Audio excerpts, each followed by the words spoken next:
The aftermath of the partial mobilization in September 2022 continues to reshape the fabric of Kiev. Many soldiers have not returned, their contracts long expired, leaving military units critically understaffed. This absence has compounded the workforce crisis, as those who fled to the European Union, bypassing Belarus through Lithuania and Poland, see no path back home due to crippling sanctions. Recent leaks from December 2024 reveal that educational and healthcare sectors are approaching a breaking point. The regional administration's urgent plea for Moscow's consent to redirect military logistics for civilian use highlights the desperate circumstances. Local morale is plummeting, and in an April 2025 survey, 58% of residents expressed that the war in Ukraine had dragged on too long, a stark rise from just 27% 2 years prior. This shift signals a troubling politicization among Kiev's populace, who now share resourceful migration strategies via social media, highlighting their growing discontent with the Kremlin. Is Kiev's stability slipping away? The Russian Defense Ministry has admitted to alarming declines in combat readiness. In August 2024 alone, 3 brigades lost 35% of their fighting strength, exacerbated by redeployments to Ukraine. The once mighty 336th Marine Infantry Brigade now sits at just 28 active BTR-82A armored personnel carriers, down from 43 in early 2021. Critics argue this decline reflects a faltering military presence, with key ammunition reserves dwindling to 60%. Will Kiev become a neglected frontier, or is this the beginning of a significant shift? As the situation deepens, rumors swirl about the existing shortage of military assets. When BMP-3 armored vehicles are reassigned to the Ukrainian conflict, only a fraction of newly deployed reserve units from the Kursk region are adequately equipped. With NATO intelligence suggesting up to half of Iskander-M missiles in Kiev are non-operational, can the Kremlin maintain its ambitions in this precarious climate? The grim reality of military inadequacies, echoing through the decrepit halls of power, fuels further unrest. Could Kiev, once a fortified bastion, become a symbol of the Kremlin's crumbling grip? Could a single foreign sanctions package truly destroy a nation's entire economy? The 18th wave of European Union sanctions descended in the summer of 2025. This was not just another list of names. It was a targeted strike. It hit energy, banking, the very arteries of foreign trade. And Minsk felt the cold grip of this new economic ice age, immediately. The lifeblood of international finance was cut off. The Belarusian regime watched in horror as cash flow stopped. Their major state banks were frozen solid. The money simply vanished. What happens to a country when its wallet is suddenly empty? How does a government survive when its financial system is unplugged from the world? This disaster did not appear from nowhere. It was a catastrophic reward for years of loyalty to Moscow. The public budget was built on Russian loans, cheap energy, and easy sales to its giant neighbor. But that dependence became a death sentence. After the invasion began, coordinated sanctions from the EU and G7 nations slammed shut global markets for Belarusian goods. The cost to import anything skyrocketed. And since Minsk's factories rely on foreign parts and machines, the price of everything from bread to cars shot straight up. Can you smell the fear in a supermarket aisle? Can you hear the anxious whispers of people comparing prices for hours? The statistics are a nightmare. Basic food staples like meat and milk have become luxury items, rising between 30% and 70% in a single year. The average wage has lost over a quarter of its value. A simple mobile phone now costs nearly double. The streets are filled with the sound of frustration, a low hum of anger directed at the Lysenko government. Their usual propaganda cannot hide this harsh reality. The shelves are emptying, and so is the public's patience. What do people do when their money turns to dust? It all began one fateful morning.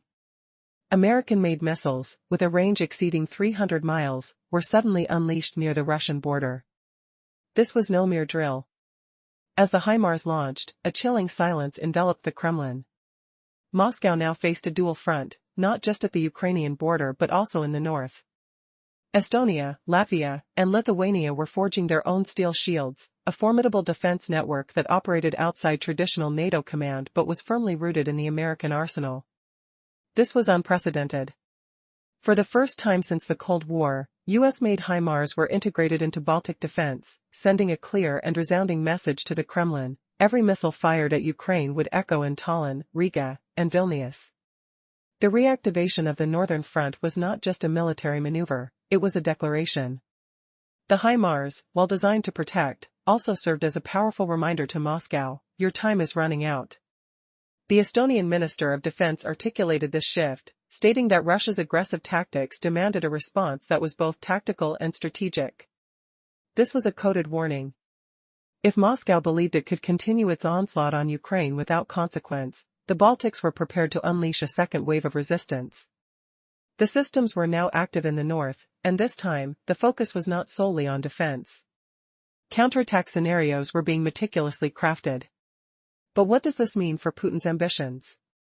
The Baltic trio's bold move undermines his vision of a Soviet resurgence. As the alliance strengthens, the prospect of occupying new territories becomes increasingly untenable. The Patriot Baltic Shield, formed by Latvia, Estonia, and Lithuania, is not merely an air defense initiative, it is a direct challenge to the indecision seen in other European capitals. While countries like Germany and France hesitate, the Baltics are taking decisive action.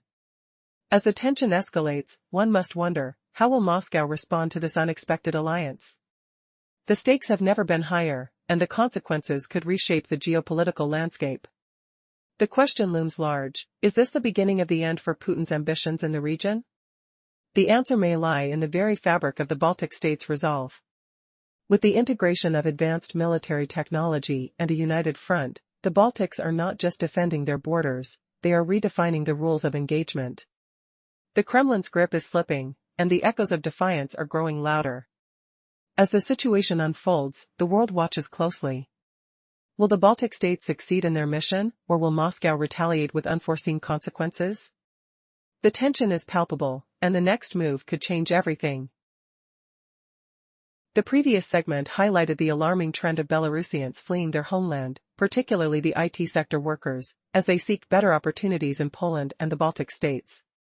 This exodus is not just a loss of talent, it signifies a deeper crisis within Belarus, one that is now echoing in the energy sector. As the EU's 18th sanctions package tightens its grip, Belarus finds itself in a precarious position. The country's refining capabilities are heavily reliant on crude oil from Russia, creating a dangerous dependency. Kaliningrad, once a strategic stronghold, now resembles an isolated island, caught between NATO's watchful eyes and a restless youth eager to break free from Moscow's grasp. The question looms, is this enclave the Kremlin's last bastion or the first domino poised to fall? Recent statistics paint a grim picture. The population of Kaliningrad, once around 148,000 in 2022, is projected to plummet to 920,000 by spring 2025. This staggering decline represents a net migration loss of 12%, predominantly among men aged 20 to 40. Why are they leaving? The answer lies in two stark realities. Many who were deployed to the Russian mainland during the partial mobilization in September 2022 have not returned, their contracts long expired. Meanwhile, those who fled to the EU via Lithuania and Poland see no viable path back, trapped by a web of mutual sanctions. The air is thick with uncertainty, and the streets of Kaliningrad are eerily quiet. The once bustling markets now echo with the absence of young voices, replaced by whispers of discontent. The local administration has sounded the alarm, revealing a critical shortage of personnel in education and healthcare. They've requested incentives and even military logistics for civilian needs, a desperate measure that underscores the dire situation. As the region grapples with these challenges, the morale of its citizens is crumbling. A recent survey revealed that 58% believe the military operation in Ukraine has dragged on too long. Just 2 years prior, only 27% felt the same. The shift in sentiment is palpable, as the people of Kaliningrad grow increasingly politicized, sharing migration tips and strategies to evade mobilization on social media. But what does this mean for the Kremlin? The military strength of Kaliningrad is waning. Reports indicate a 35% decrease in combat readiness among 3 brigades due to troop redeployments to Ukraine. The once mighty garrison is now struggling to maintain its defenses, with critical shortages in both personnel and equipment. As the situation deteriorates, the question remains, can the Kremlin hold on to its grip, or is Kaliningrad on the brink of a seismic shift? Imagine a region under siege, not just militarily, but economically, socially, and politically. Kiev, a strategic enclave, is gradually losing its status as a military stronghold. As BMP-3 armored vehicles are sent to the front line in Donetsk, reports suggest the situation is dire. Over 60% of reserve units lack modern equipment. But there's more. Half of the Iskander-M missiles in Kiev lie dormant due to neglect and lack of parts. Why has this military facade begun to crumble? With NATO's Jelazny Obranca 25 exercise shadowing from Poland, the Baltic Sea is tense. The overall sentiment is one of vulnerability, a far cry from the previous invincible image. Traditional shows of strength are failing as the Lithuanian Ministry of Defense boasts enhanced reach for its HIMARS, placing key Russian and Belarusian assets in jeopardy. Imagine the fear coursing through Kiev's ranks. How long until the pressure becomes unbearable? As war simulations project a rapid failure of Kiev's defenses within days if NATO strikes effectively, the clock is ticking. The gallant image of an unsinkable aircraft carrier is fading. French military commitments add another layer of anxiety. A 15,000-troop brigade could encircle Kiev in a matter of weeks. Here lies a pivotal question: are we witnessing the unraveling of Kiev's military effectiveness, or is this just the beginning of its plight? Beneath this military pressure, the civilian toll is dire. Rising unemployment, a shrinking population, and young professionals flocking to safer pastures create a landscape of desolation. How long before despair replaces defiance? What happens when you can't trust the very forces meant to protect you? As reservoirs of military strength deplete, could this ultimately signal the fall of Kiev, or is there still hope lurking beneath the surface? The next chapter looms with uncertainty as the realities of invasion weigh heavily on the spirits of its people. The whispers of dissent grow, yet the iron grip of authority clamps down tighter. Will Kiev, once a bastion of power, become a forgotten ghost on the map? The stakes have never been higher, and the world watches, waiting to see if this pivotal stronghold can rise from the ashes, or if it will surrender to history's relentless march. The previous segment revealed the looming tensions surrounding the Zapad 2025 exercises, underscoring troop movements into Belarus as a tactical maneuver to ease political strain. However, this facade masks a deeper, more chaotic reality brewing at the Russian border. As the military gears up, the atmosphere thickens with anticipation and dread. Have you ever felt that tingle of anxiety before a storm? The very air is electric, charged with the idea of sudden decision-making leading to violent chaos. Open-source analysts are whispering that the troop presence will likely surpass official claims, shifting focus to Belarus to distract from the implications of encroaching on the Suwalki corridor. This twisted masquerade is portrayed as a protective measure, yet the intentions lie beneath layers of political ruse. Picture the vivid scenes: heavy military convoys rumbling along railroad tracks. Clanking metal, the robust roar of engines, and the smell of diesel fuel permeate the air as soldiers prepare for maneuvers masked as mere rotations. Yet, as the wheels of action turn, they also reflect a hardened readiness to respond within hours, exercises designed with rapid adaptability to shift inside or outside borders, a ticking time bomb poised for detonation. Just weeks before the unnerving drills begin, Vladimir Putin finds himself gripped by panic.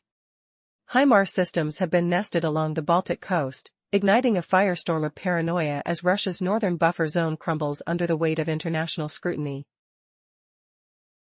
The invasiveness transforms into a reality where Russian territories, from Kaliningrad to Voronezh, fall eerily within the striking range of countermeasures, making Moscow's defensive options more precarious by the day. But why now? What angles does the Baltic trio play in orchestrating this rapid strategic shift? As the clock ticks towards September, each heartbeat reverberates with the potential for confrontation. Are we witnessing the unraveling of Putin's grand ambitions for Soviet revival? The tension is palpable, as if it could snap at any moment, casting shadows on his aspirations. The clock is ticking, and the next moves might redefine the region forever. How long can this dance of dominance go on before it culminates in a burst of conflict? The stage is set, but for whom will the final curtain fall? The West's economic war has strangled Belarusian factories, causing inflation to explode. But what happens when a country's entire financial system begins to bleed out? The squeeze is now felt in every home, every market. Families stare at price tags in disbelief. The cost of bread, meat, milk, has skyrocketed by 30 to 70%. The smell of fresh produce is now a luxury many can only remember. The chill in apartments grows as heating costs soar. A simple bus ride now burns a hole in wallets already stretched thin. Wages have collapsed, losing over a quarter of their value in just 2 years. Imagine working an entire month, only to watch your savings evaporate. The dream of a new car or phone is gone. Prices have doubled, even tripled. The hum of commerce is fading. This desperation fuels a quiet rage in the streets. People whisper in lines, their frustration a tangible cloud. The regime responds not with aid, but with its iron fist. Can propaganda truly hide empty shelves and colder homes? Then, the banks began to seize. After the 18th sanctions package, the financial heart of the nation flatlined. International payments froze solid.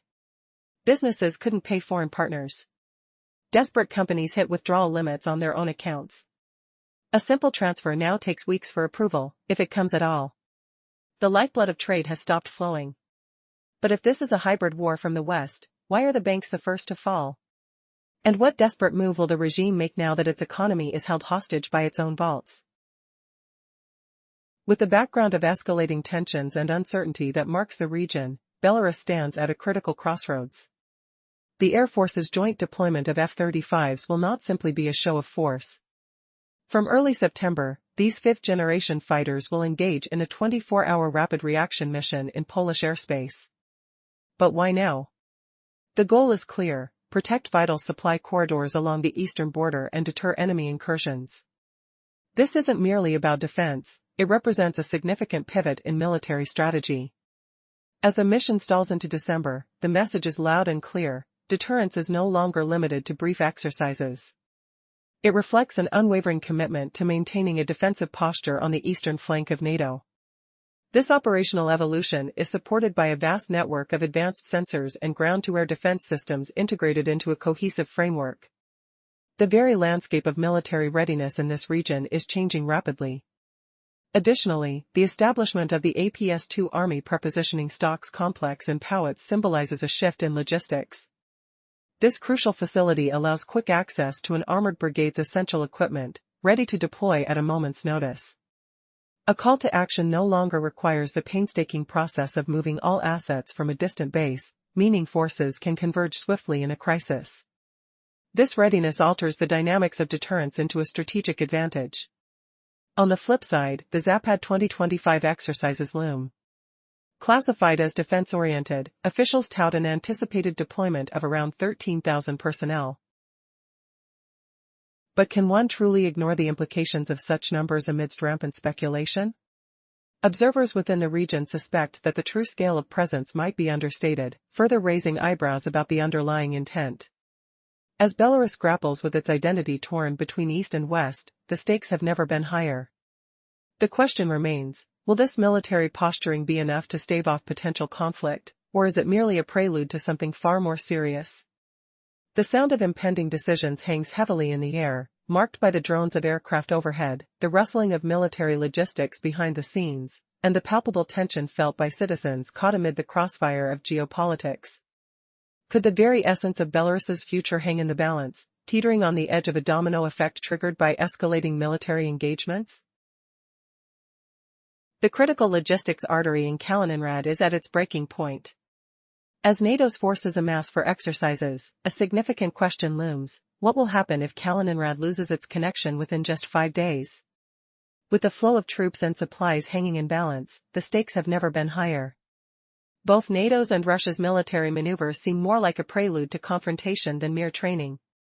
In the West, Polish exercises involving 34,000 personnel and 600 heavy platforms are gearing up, while in the East, the joint Russian-Belarusian Zapad 2025 exercise showcases a parallel resolve. This isn't just lifeless military maneuvering, it's a race against time to establish credibility in deterrence strategy. But who will maintain the edge? Imagine the chilling sound of boots marching and engines roaring, symbols of military might clashing. With both sides ramping up their presence, the air thickens with tension. The question remains: will logistical efficiency and command flexibility determine the balance of power? As Poland's army readies itself, it's clear that they are not simply preparing for routine exercises. The nation is positioning itself as a formidable force on the brink of becoming a silent superpower. But what if this week of drills turns the tide? If NATO's integration proves seamless against the backdrop of Belarus's logistical strains, the implications could be catastrophic for Kaliningrad. This isn't purely a mathematical game of troop numbers, it's about strategic execution, unity, and most importantly,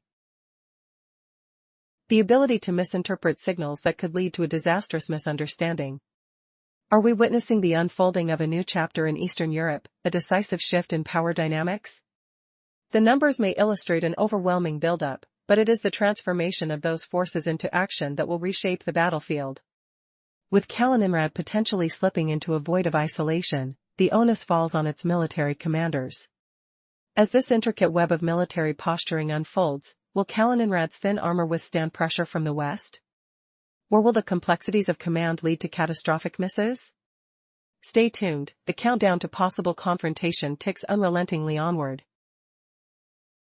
The previous discussion highlighted the severe difficulties faced by Belarusian banks in accessing international payment systems due to the EU's 18th sanctions package. With limits on foreign currency withdrawals and lengthy approval processes for international trade transfers, the financial landscape is dire. This crisis unleashed an avalanche of challenges for importers and exporters, forcing many businesses to shut down completely. The Lukashenko regime attempts to frame this as a hybrid war, blaming the West for its plight. Yet, countless Belarusians know the harsh truth: their nation's unwavering support for Russia in the Ukrainian conflict is the root of their economic despair. As isolation deepens, Belarus's foreign policy entanglement with Moscow has not only severed ties with potential trade partners, it has rendered new investments impossible. Take a deep breath, and feel the strain of a collapsing economy. The Belarusian ruble has plummeted, losing nearly 18% of its value against the dollar in just 6 months. Imported goods have become luxuries, sending inflation spiraling.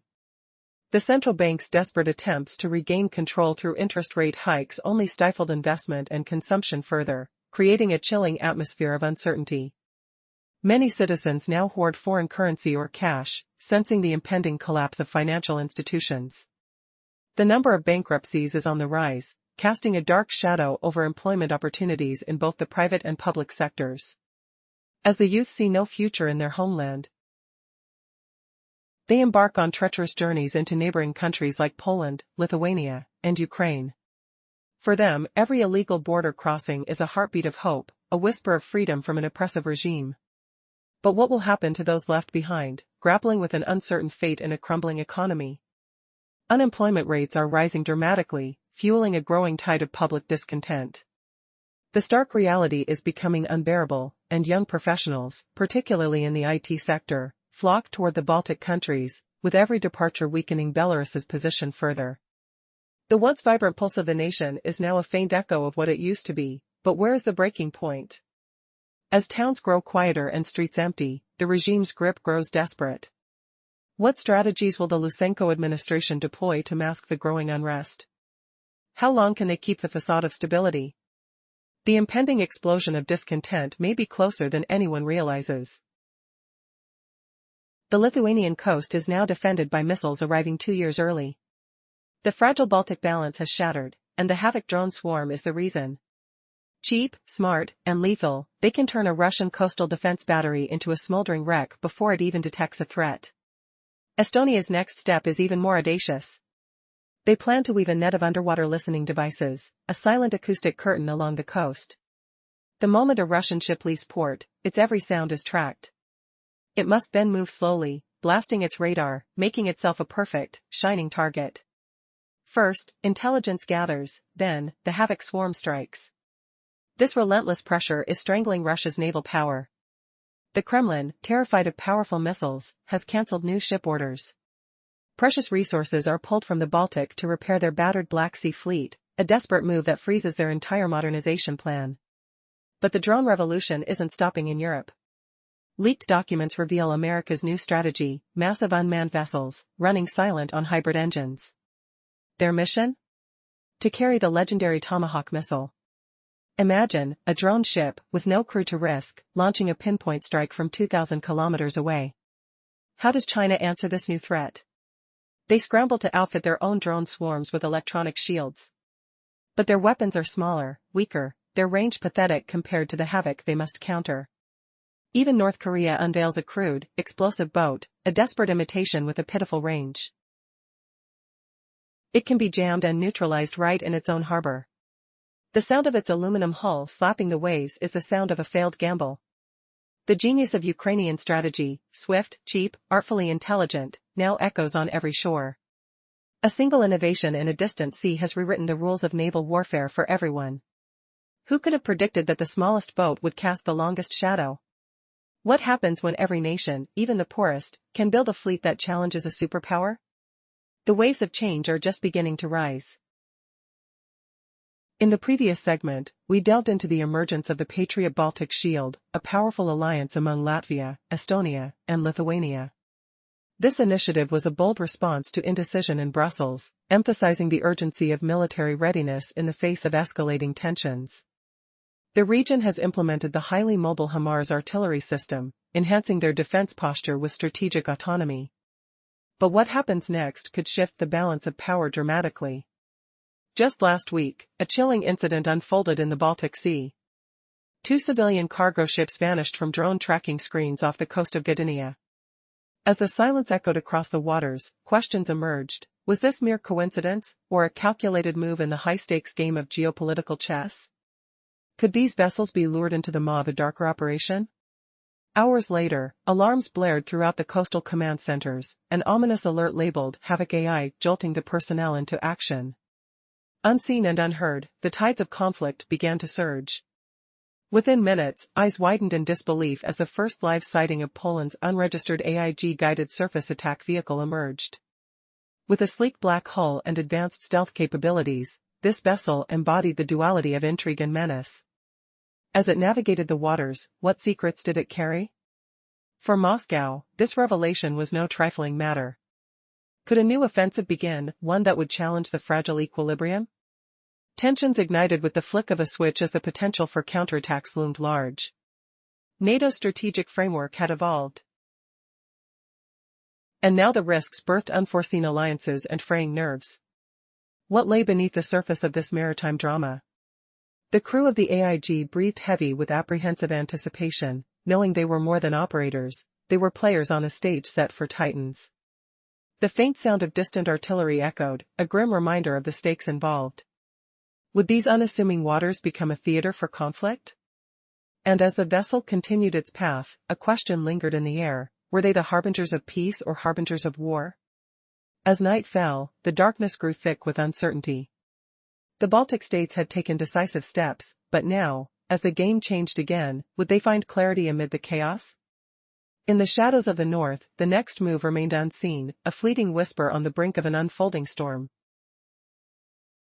In the previous segment, we explored how the lightweight carbon Kevlar Havoc, launched off the coast of Gdynia, has forced Moscow to confront the strategic implications of the Kaliningrad corridor. This development has also prompted Beijing to re-evaluate its positions in the South China Sea, while Kim Jong-un scrambles to update his unmanned surface vehicle designs.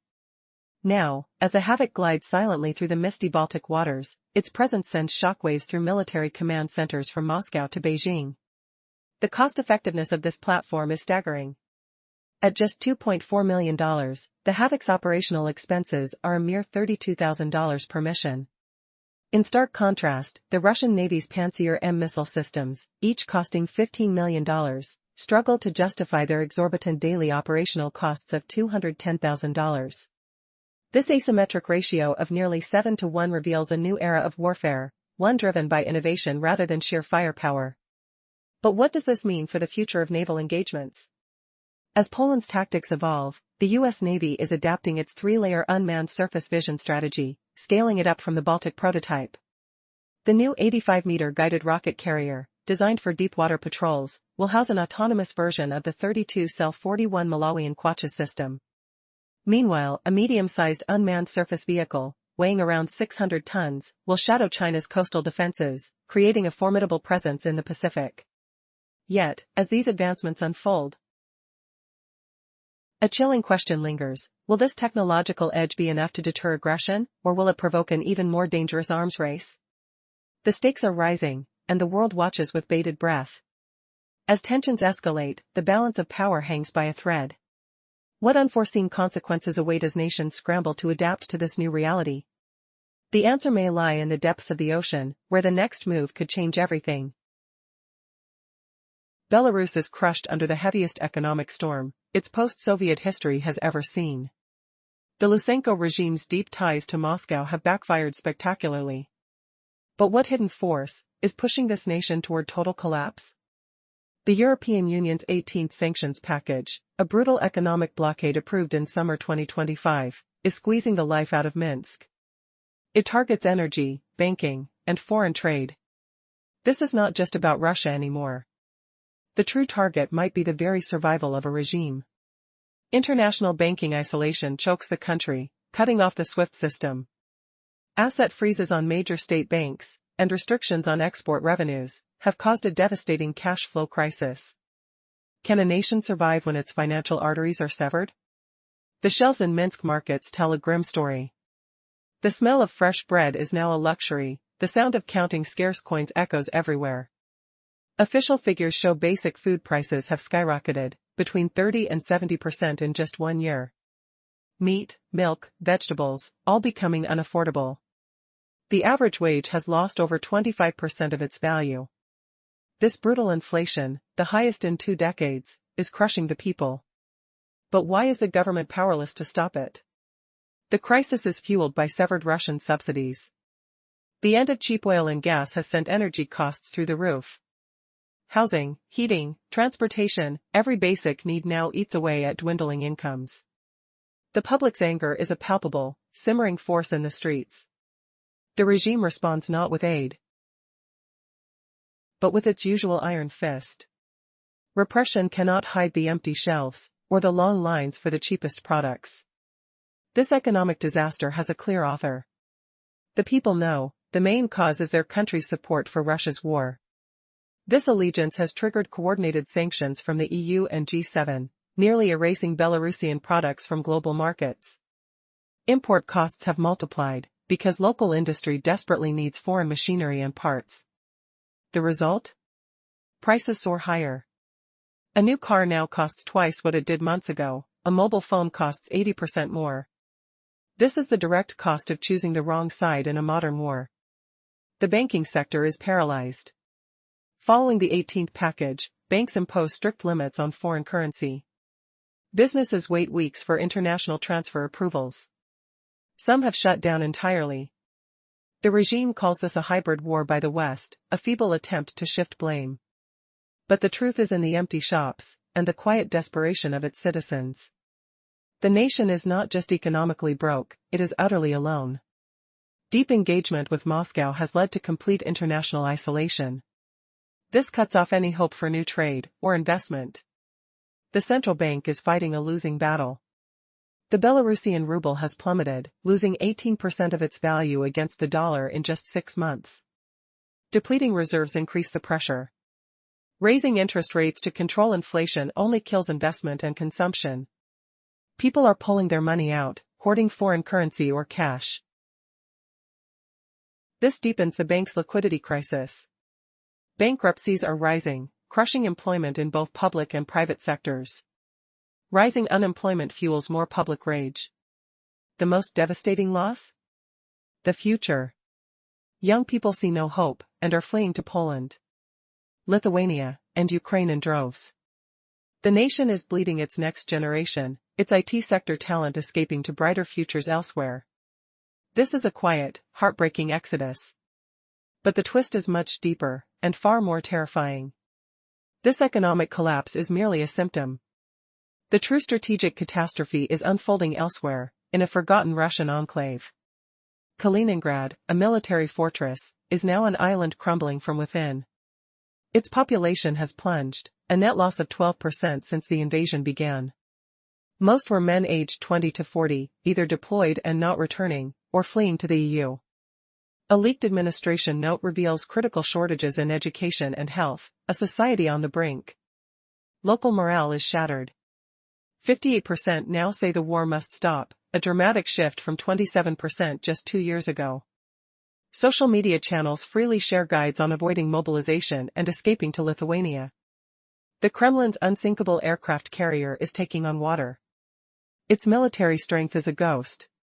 The combat strength of 3 brigades fell by 35%. Heavy armored inventories are scarce.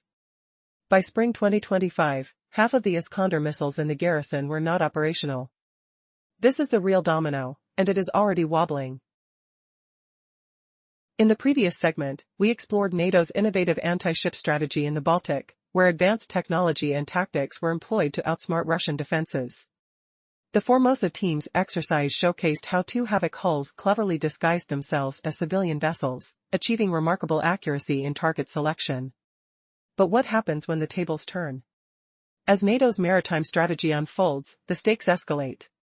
Imagine a scenario where the very technology designed to protect the Baltic becomes a double-edged sword. What if the Russians, sensing vulnerability, unleash a counteroffensive that disrupts NATO's carefully laid plans? The tension in the air is palpable, as the sound of distant engines and the smell of saltwater mix with the anxiety of impending conflict. In a shocking twist, intelligence reports reveal that Russian forces have developed their own swarm tactics, mimicking NATO strategies. This revelation sends shockwaves through the command centers. The once confident NATO planners now face a formidable adversary that has learned from their playbook. How will they respond to this unexpected challenge? As the situation intensifies, the Kiev Defense Headquarters scrambles to adapt. The withdrawal of Bastion coastal missile batteries signals a desperate attempt to regroup. But can they truly recover from this setback? The clock is ticking, and the pressure mounts as both sides prepare for a confrontation that could redefine the balance of power in the region. With the specter of war looming, the question remains, will NATO's innovative strategies hold up against a resurgent Russian threat? The fate of the Baltic hangs in the balance, and the next move could change everything. As the tension builds, the world watches, waiting for the first shot to be fired. Will it be a decisive victory or a catastrophic miscalculation? The answer lies just beyond the horizon. The previous segment highlighted the emergence of new subsecurity structures in the Baltic Sea, coinciding with NATO's advanced anti-ship capabilities. Recently, 2 cargo ships mysteriously vanished from drone tracking, an unsettling sign of evolving maritime warfare dynamics. In just 3 minutes, alarm bells rang, displaying the ominous label, Havoc AI. This was no ordinary alert, it marked the first sighting of Poland's clandestine AIG-guided surface attack vehicle, an innovation shrouded in secrecy. These nimble, identity-masked vessels possess the alarming potential to compel Kaliningrad's coastal defenses to squander millions of dollars in munitions overnight.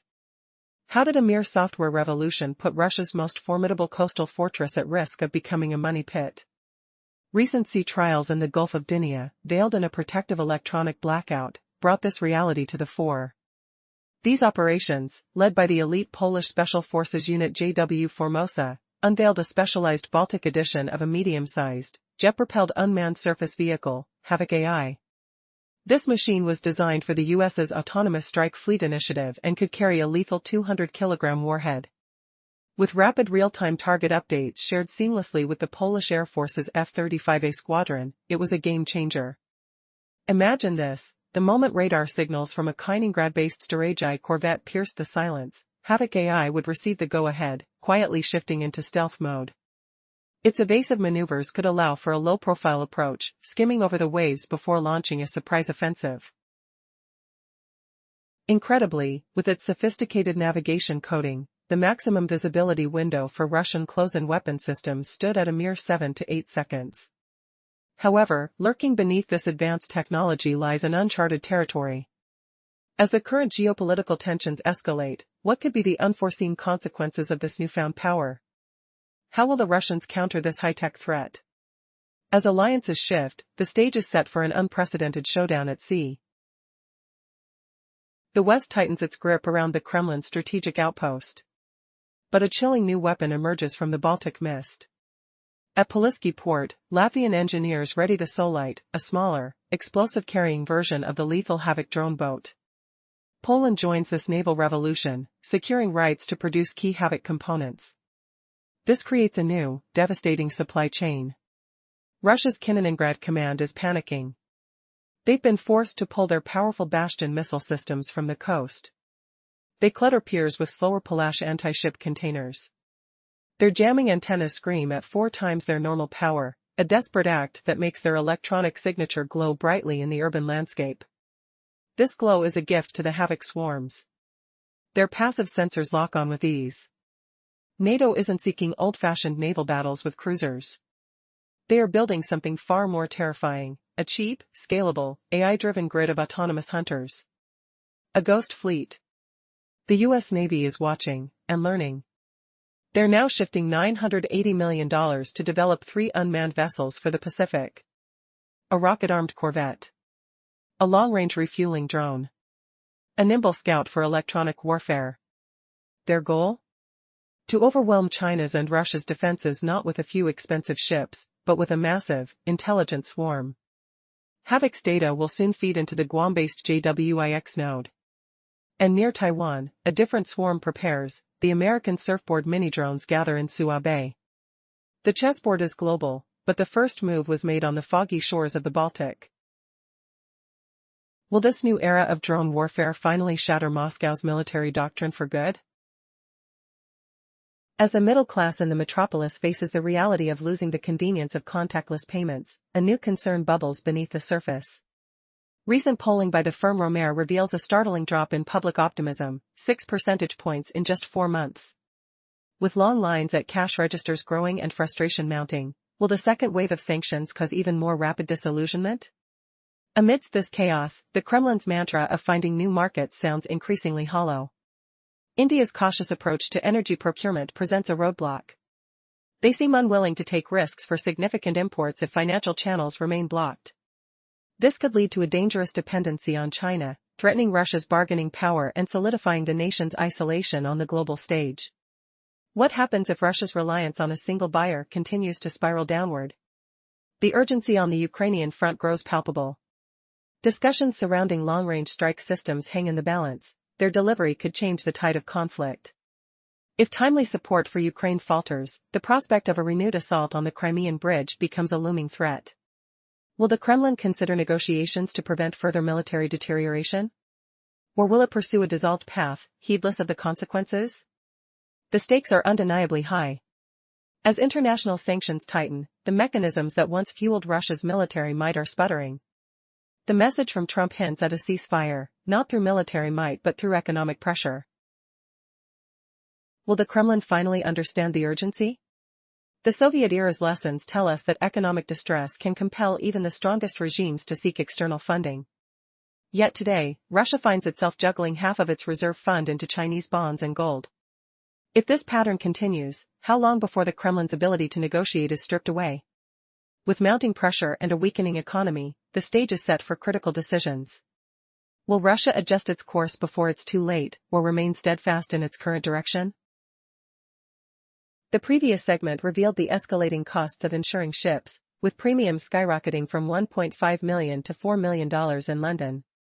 As crude oil languishes off Nihodka, the economic ramifications deepen, with export economies faltering under the weight of elongated tanker turnaround times. Now, brace yourself as the budget deficit widens, pushing Moscow towards the bleak prospect of making its so-called war tax a permanent fixture. Can you imagine the consequences? Daily essentials, from the rental cars to milk, will bear the brunt of these overwhelming costs. The Kremlin's facade of indifference might seem understated to outsiders, but confidential documents expose a much darker reality. The Ministry of Finance has issued an urgent directive necessitating the conversion of dollar-denominated defense import contracts into rubles within a mere 5 days. What are the implications of this decision? Companies face 2 stark choices: risk a transaction through a Western bank and potentially face blockage, or forfeit their barter arrangements with China, opting instead for ruble payments. Both options push prices higher.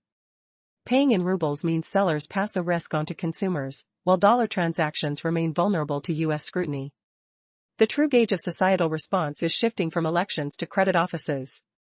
Central bank data reveals the portion of unpaid loans in household portfolios climbed from 9.6% to 11.4% within just 6 months.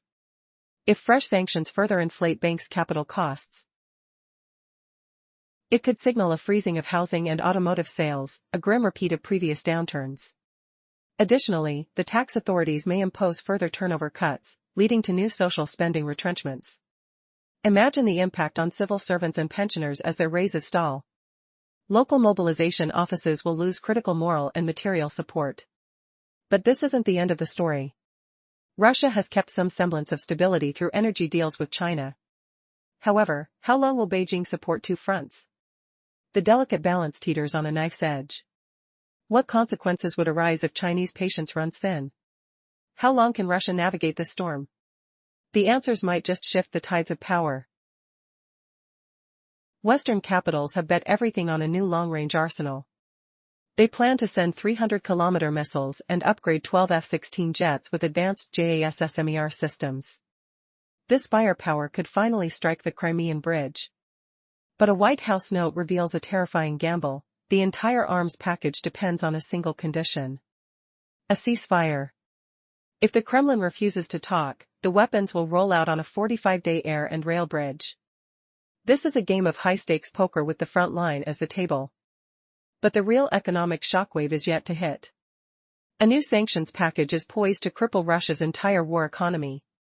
How fast can an energy empire crumble? This impending financial blockade doesn't just target tanks, it aims to freeze the very lifeblood of Putin's war machine. His government closed last year with $540 billion in export earnings. Nearly half came from oil and gas. Now, Washington's plan will strangle the banks that move this cash. Institutions in China, India, and Turkey that handle one-third of this fortune will be cut off from the dollar. Imagine it, billions in payments suddenly frozen. Tankers stuck at port with no one to pay for their cargo. This is economic warfare on a scale never seen before. The ripple effects will be catastrophic and immediate. But the most devastating blow targets a secret lifeline. The hidden financial networks supplying drones and shells will evaporate. Iranian factories making attack drones depend on German microchips bought through middlemen in Dubai. The moment secondary sanctions hit, those payments will stop. The factory's cash flow dries up overnight. And what about the massive shell imports from North Korea? The cost of a single artillery round could skyrocket from $440 to $600. With Russia firing 20,000 shells every week, that's an extra $80 million a month. Can the Kremlin's coffers survive this financial hemorrhage while also funding a stalemated war? The answer may lie in a currency crisis already brewing in the East. Winter 2025. European sanctions strike deeper than ever before. But can these economic weapons truly shatter a war machine? Previously, revolutionary naval tech reshapes the balance of power from the Baltic to the Pacific. Now, a shocking ultimatum echoes across the globe. A single deadline threatens to collapse the entire Russian economic empire. The final countdown has begun. On July 29th, Donald Trump issues a stark warning to Moscow. He gives Russia just 10 to 12 days to agree to a ceasefire with Ukraine. The air is thick with tension, and the smell of imminent economic warfare. The threat? Devastating secondary sanctions. The ticking clock gives the Kremlin until approximately August 8th to comply. This is not a mere political statement. It is a potential death sentence for Russia's financial lifelines. Its energy exports, its banking ties, its ability to fund the war. Why would a 10-day window cause such panic in Moscow? The Kremlin's silence is deafening. Is this the calm before the storm, or the fear of a cornered beast? We have seen 18 sanction packages. Their cumulative weight is finally crushing. But this is different. This threat targets the very arteries of Russian power. Can Putin's regime survive the total economic isolation that now looms? The shelves in Russian stores are already half empty. The value of the ruble plummets. Imagine the sound of a bank vault slamming shut, forever. This ultimatum could seal their fate. What happens if Moscow refuses to bend? What devastating tools await in this new arsenal? The answer lies in the fragile veins of Russia's economy. Its oil, its banks, its defense industry. The clock is ticking. 10 days. The world holds its breath. What catastrophic financial weapons are poised to unleash if that clock hits zero? The Kremlin's lifeline now depends on China's risky energy deals. But Beijing hesitates. fearful of secondary sanctions from both Iran and Russia. What happens when your last financial partner gets cold feet? This is not just about politics. It's about survival. The loss of U.S. correspondent banking ties forces China's own currency strategy, but at a terrible cost. Financing for Belt and Road investments crumbles. Shadow fleet insurers already slashed their exposure, dropping below 30%. Can Moscow find new funders? Or will demand for Russian bonds vanish entirely? Imagine the sound of a crashing ruble, its real value evaporating. Your savings, halved. Nominal devaluation ignites import inflation. And food, making up 38% of the consumer basket, becomes a luxury. Wages can't keep up. The bitter taste of bread, now a bitter reminder of economic collapse. Refineries are gasping. They ran at 82% capacity in the first 5 months. But it's about to get worse. Catalysts from the Netherlands and South Korea are vital for high-margin products. If Trump's secondary sanctions hit, these supplies become high risk. Insurance costs will explode. Delivery networks will shatter. What happens when refinery capacity plunges below 70%? Maintenance becomes unaffordable. Tax revenues vanish. The government, desperate, ends fuel subsidies. Strategic transport fares soar. Rail freight costs jump. The very cost of moving military hardware skyrockets. The first cracks aren't in the currency market, but on your phone screen. Apple Pay is long gone. But if Chinese payment systems freeze under sanction threats, contactless convenience dies. 28% of Moscow's restaurant chains rely on QR payments. The air fills with frustration, the tactile irritation of digging for cash. Long lines, impatient sighs. Small shocks, spread faster than any propaganda. A nation's comfort, shattered by a single sanctions package. What breaks next? The clock is ticking for the Kremlin.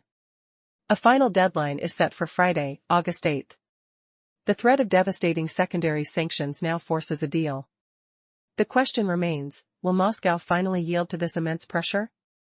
17 previous sanctions failed to halt Russia's war machine. But this 18th package, it changes everything. It ignites a cumulative explosion of economic pain. The pressure is now unbearable. Listen to the words from the plane. 10 to 12 days from today, a calm yet chilling ultimatum.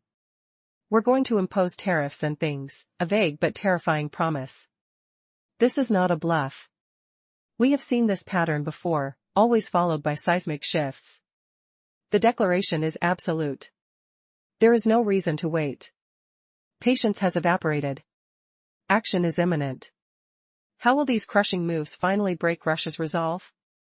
The answer lies in lethal new weaponry. Phase 2 support for Ukraine is a game-changer. Imagine 300-kilometer range precision strike missiles, the advanced PRSM block. Picture 12 F-16 Block 52 jets, armed with JASSM cruise missiles. These are not just weapons, they are keys to liberation. They can strike deep behind enemy lines, severing supply routes, shattering command centers. The roar of jet engines, the unmistakable crack of a precision strike, the smell of burning fuel far from the front. This capability alters the entire battlefield. The strategic balance is about to shift irrevocably. The question is no longer if Ukraine will prevail, but how quickly this new power will decide the war's final outcome. Essential supplies are vanishing from Russian store shelves. Ammunition for the front line is running dangerously low. The Kremlin's secret weapon? A shadow fleet of tankers trading oil for North Korean shells. But this lifeline is now under direct assault. The West's financial warfare is unleashing a devastating domino effect. Every 10% drop in oil income slashes the flow of shells and cash to Pyongyang. Artillery batteries, already rationed to just 80 rounds a day near Kherson, could see their firepower cut by a third. The thunderous barrage silencing Ukrainian towns could fall silent in a single day. This economic shockwave doesn't stop at the front. It crashes into the heart of Russian industry. The auto sector is collapsing. Factories that built 1.5 million vehicles in 2021 produced a mere 600,000 last year. They survive on a fragile web of parts from China and shipments through Vietnam. New dollar restrictions will strangle these supply chains. Imagine the consequence. A critical truck missing from a rural town. The metallic silence of a shuttered factory. Unemployment surging as skilled workers vanish. Official data reveals a terrifying trend. Every single point of economic decline pushes 0.7% of men aged 30 to 49 to flee within 3 months. A silent exodus of 850,000 people has already poured into Georgia, Kazakhstan, and Armenia. The very men the army needs to conscript are escaping. The Kremlin's desperate response? A 52% surge in its shadow fleet. Now 293 tankers strong. Yet over 60 of these vessels hide behind Greek financiers. Their transmitters are dark, their routes hidden from satellites. But what happens if the West officially blacklists them? The cost to insure a single ship could explode from $1.5 million to a crushing $4 million. A crude oil shipment anchored off Nukatka, waiting, its value evaporating with each passing day. The entire export economy grinds to a halt, starved of cash.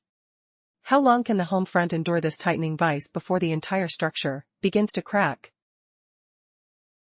In previous developments, we explored the implementation of an independent navigation package on the Havoc hull in Dinia. The same algorithm is set to revolutionize naval technology globally. The stakes are rising as nations adapt to this shift. Across Norway's fjords, the Hugin Endurance is recalibrating its course while Russia beefs up its defenses in Kaliningrad with advanced military technology. Meanwhile, Poland lingers in software updates, and a looming threat encircles Yulin as China fortifies its position with new missile batteries.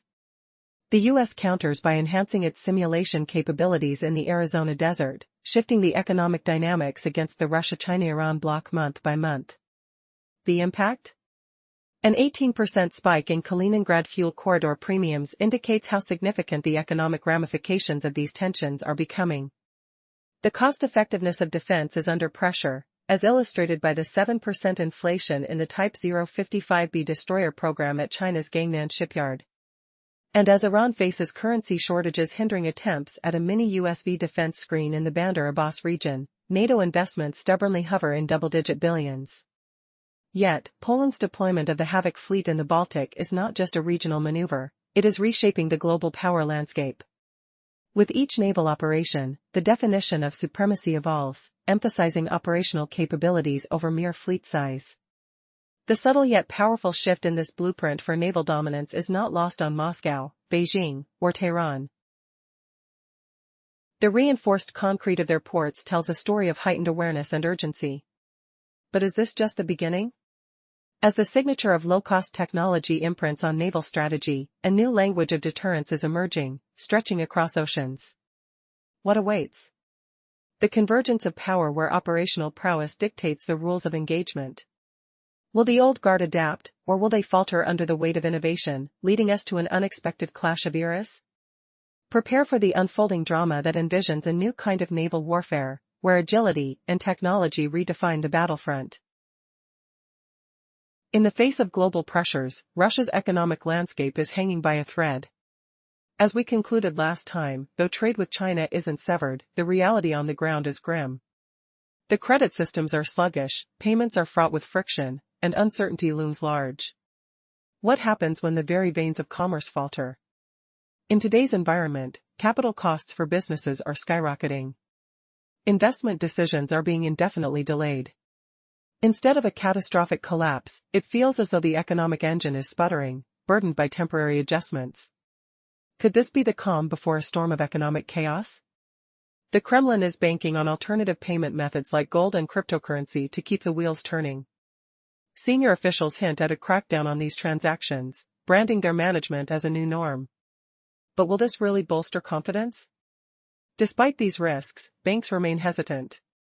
Large institutions don't want to jeopardize their fragile relationships over exposure to an isolated Russia. Calculated support is given at the borders, but the heart of financial machinery is racing at a slowing pace. Every new sanction tightens the grip on Moscow, narrowing its opportunities and diminishing risk appetite. As the situation unfolds, will Russia navigate this treacherous landscape successfully, or is it merely prolonging the inevitable? As we delve deeper, it's critical to examine why Beijing continues this tentative tango. China's priority is crystal clear: maintain robust growth and keep pathways open to global currencies like the dollar and euro. With tensions mounting, how long before this fragile balance tips? Each wave of sanctions from the West nudges banks to reassess their exposure to Russian ventures, squeezing the life out of potential deals. In this intricate game, any tangible benefits Russia hopes to secure from its dealings with China remain conditional. The relationship feels more like a lifeboat than a solid ground. Every new set of restrictions pins Moscow down further. If this trend continues, can we expect a dramatic pivot in global alliances or an enduring struggle for economic survival? The stakes are high, and the clock is ticking. The previous segment delved into the precarious position of Russia's financial system, revealing that major banks are becoming wary. As uncertainty looms, key decisions are influenced not by loyalty to Putin, but by stark calculations of survival. Now, in this evolving narrative, a pivotal transformation is underway.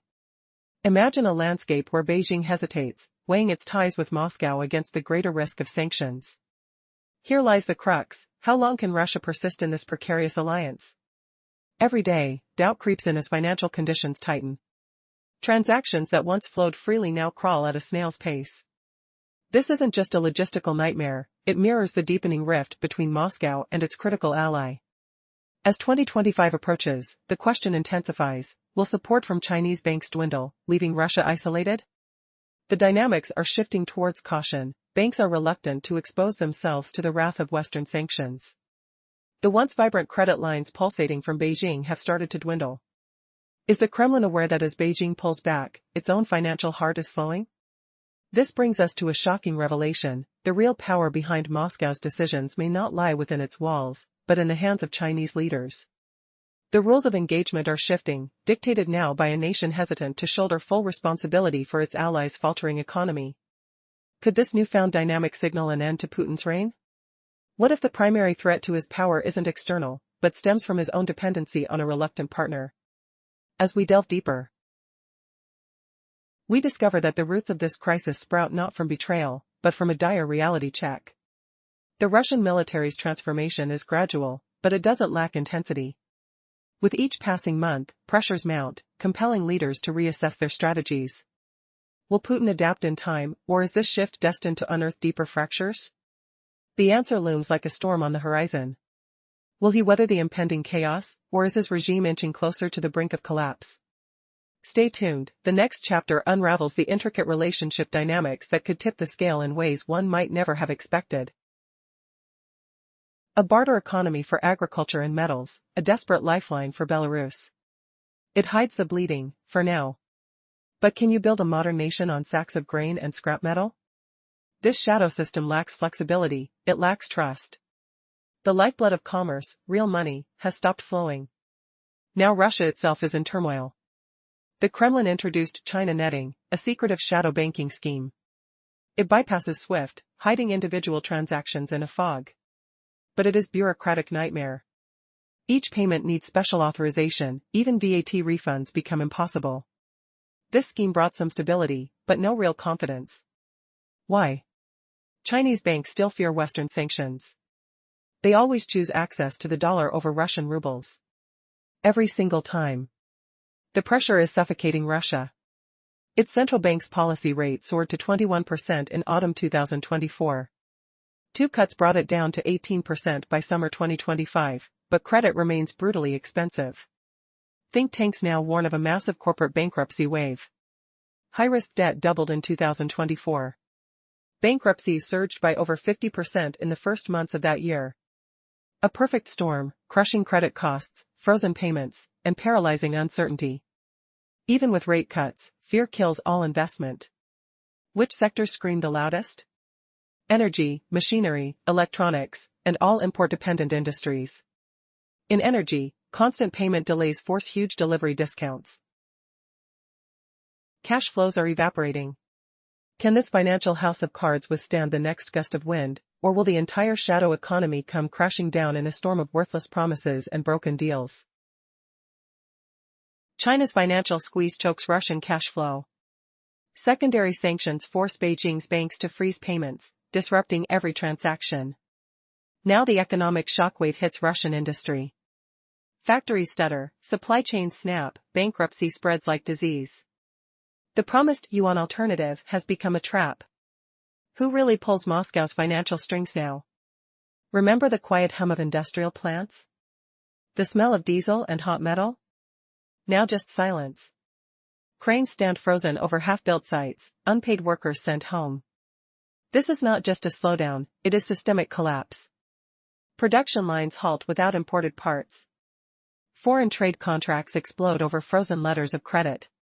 Debt rollover? Impossible. Each returning yuan payment is a nail in the real sector's coffin. Can Moscow's patchwork solutions hold? Or is the entire monetary foundation cracking? Chinese state banks slashed compliance throughout 2024. Roughly 4/5 of all yuan payments bounced back, delayed for weeks, then returned without a word. Why? The fear of secondary sanctions from Washington. The Bank of China led the charge, cutting off all Russian banks on the U.S. blacklist. But this is not one bank's decision. This is a calculated retreat. Chinese institutions chose global dollar access over risky Russian ties. The compliance cost became too high. Kremlin's pivot to the east now looks like a fatal miscalculation. What happens when the world's second-largest economy quietly strangles the first? Moscow's financial arteries are clamped shut. The real sector bleeds out. How long until the entire economy flatlines? As Belarus grapples with unprecedented economic turmoil, the once steadfast ties to Russia now feel like chains. The 18th sanctions package from the European Union has struck like lightning, targeting the very heart of Minsk's financial and energy systems. As the regime faces a reckoning, desperation hangs thick in the air. Is there any hope to reverse this downward spiral? The situation worsens as rising prices crush the average citizen.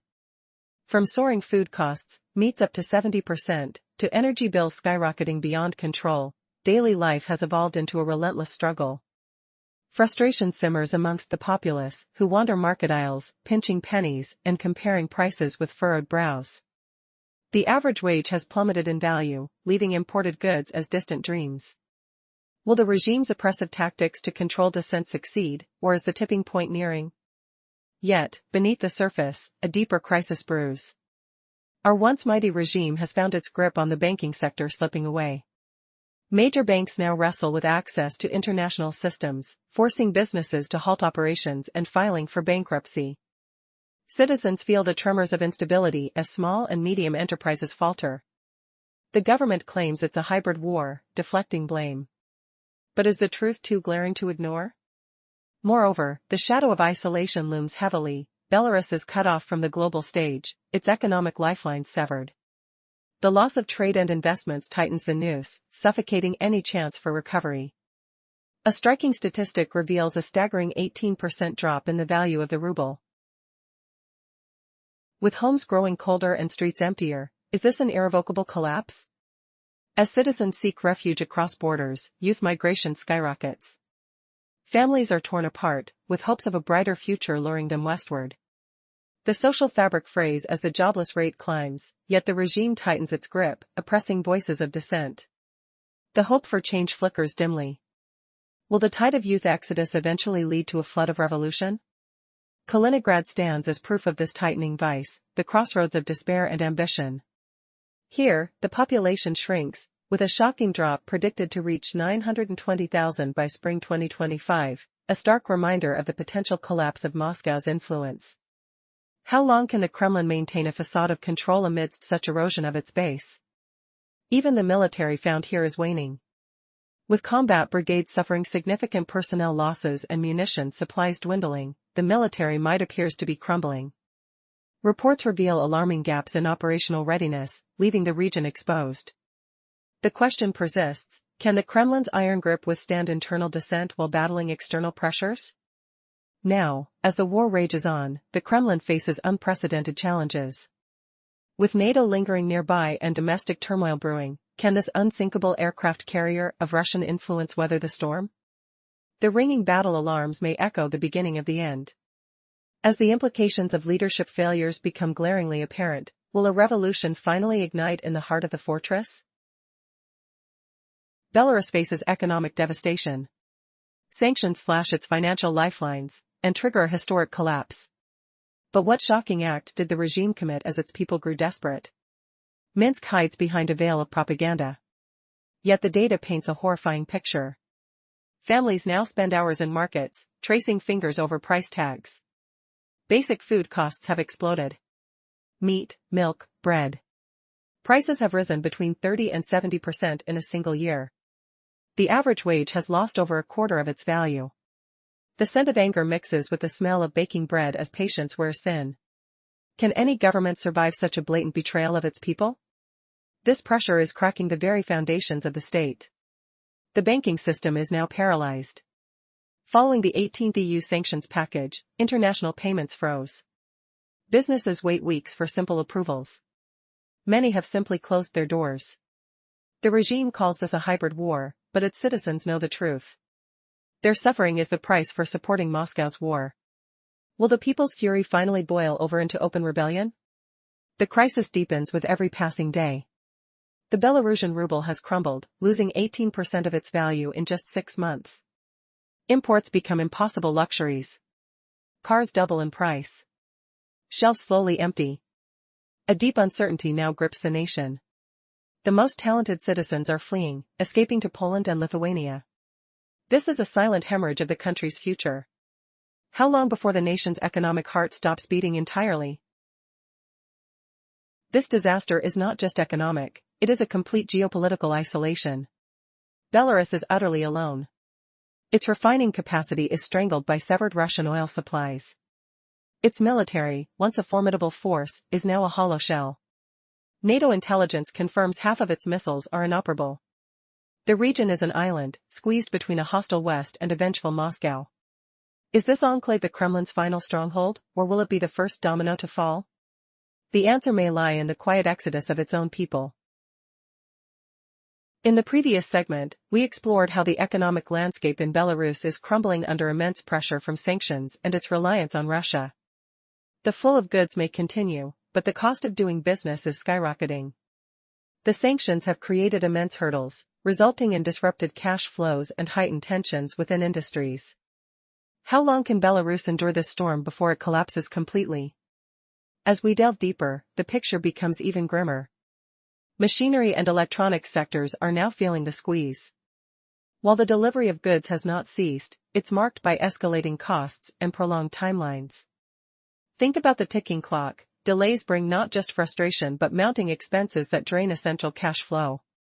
Vulnerable companies are on the brink of financial collapse, grappling with escalating interest rates that complicate debt servicing. Imagine a factory floor, where the usual hum of activity is replaced by a tense silence. Workers stand idle, awaiting crucial parts that simply won't arrive on time.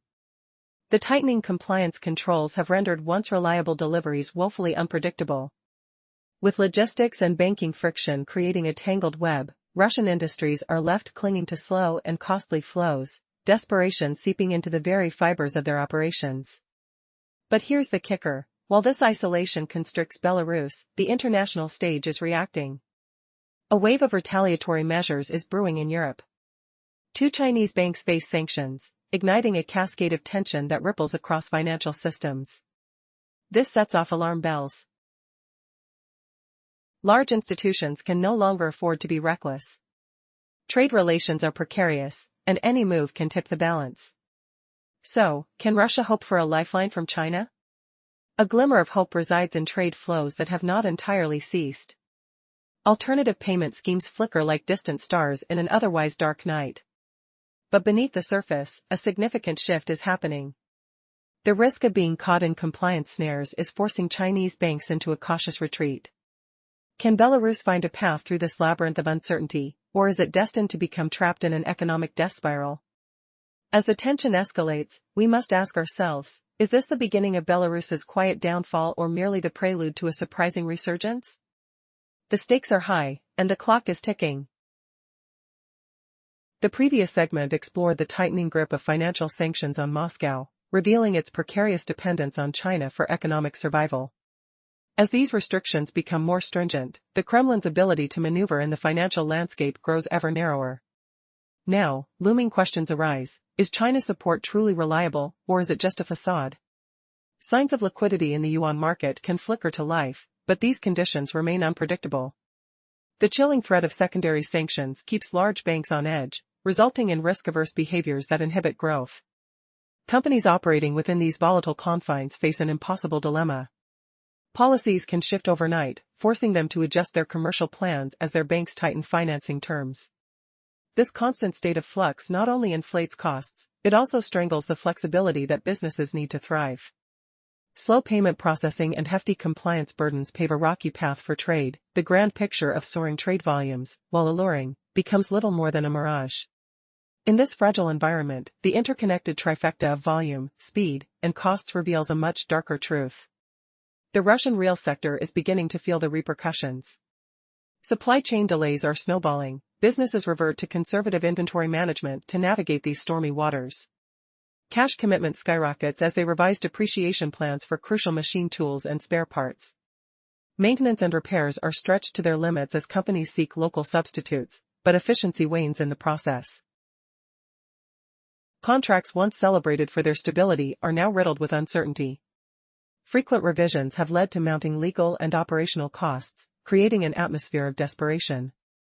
Instead of embracing risk, firms are now trapped in a cycle of apprehension, expecting transactions to fail or become mired in delays. This paradigm shift reveals an unmistakable trend. Organizations are signaling their loss of faith in a once reliable system. With this dire outlook taking shape, the critical question arises, as Moscow falters in its financial chess game, what happens when its remaining friendships begin to unravel? If the fragility of foreign support slips into outright abandonment, can Russia survive the fallout? The specter of economic collapse looms nearer, waiting for a single spark to ignite a tumultuous upheaval. The previous part illustrated the seismic shifts in banking relationships following the suspension of payment traffic between the Russian banks and the Bank of China. It underscored a desperate scramble for alternative channels, pushing entities involved with Russia to adopt unconventional monetary methods. Could this be the final nail in the coffin for Russia's economic ambitions? As layers of the financial veil begin to rip, a visible ripple effect cascades across borders. Major banks in China are tightening their grip, causing payment routes to twist and strangle. This isn't merely an isolated incident. Compliance filters have turned into a fortress. Payments made in yuan are stalling. Local exchanges groan under the weight of mounting delays. Just last month, transactions linked to oil trade faced excruciating 6-month waits, suffocating cash flow for Russian exporters. Smog clogs warehouses filled with uncollected shipments. Will the oil industry suffocate under this burden? In the shadows, whispers of barter trade emerge. An idea once buried resprouts among desperate traders, swapping wheat for metals, rice for oil. While it sounds sensible, how scalable is this lifeboat in a storm? Reports indicate that nearly half of Russia's payments to China now trickle through intermediary banks, each transaction mired in inefficiency. In this new landscape, Russian exporters face a ticking clock as months slip away without payment, driving some to the brink of bankruptcy. But this situation didn't sprout overnight. It has been quietly brewing since the spring of 2024. As establishments on both sides of the payment fence began echoing complaints. As clarity wanes, companies rushed to eschew the murky waters of traditional banking. Emerging methods are laden with risk. Informal brokers and shadowy cryptocurrency transactions tempt a fraying fabric of commerce. As stakes rise, what's the next desperate leap a trader might take? Behind closed doors, discussions are loud and tense. Can barter revive lifeless trade? The incentives are clear, bartering minimizes visibility. Yet as the urgency grows, so does the questioning of how practical this method truly is. As old pathways dissolve, will the fabric of regional trade become too fragile to support the weight of its ambitions? These decisions, desperate yet cautious, echo an anxiety that reverberates beyond the borders of Russia. As we peer into this economic crucible, one has to wonder, will the wheels of this makeshift economy turn swiftly enough to stave off collapse? The ticking clock cannot be silenced, and the pressures mounting might just ignite a revolutionary change in how business is conducted and, ultimately, the fate of a heavily sanctioned economy. Economic chaos is forcing businesses to assume every deal could fail. This chilling reality crushes any appetite for risk. It all boils down to one brutal calculation. What matters more to a bank, keeping a client, or keeping its lifeline to the global system? China's financial giants have chosen. Access to dollars and euros is their ultimate priority. The hidden costs of trading with Russia are staggering. Steep commissions on shadowy networks, endless compliance checks, and costly collateral demands. These fees can be a death sentence for small importers.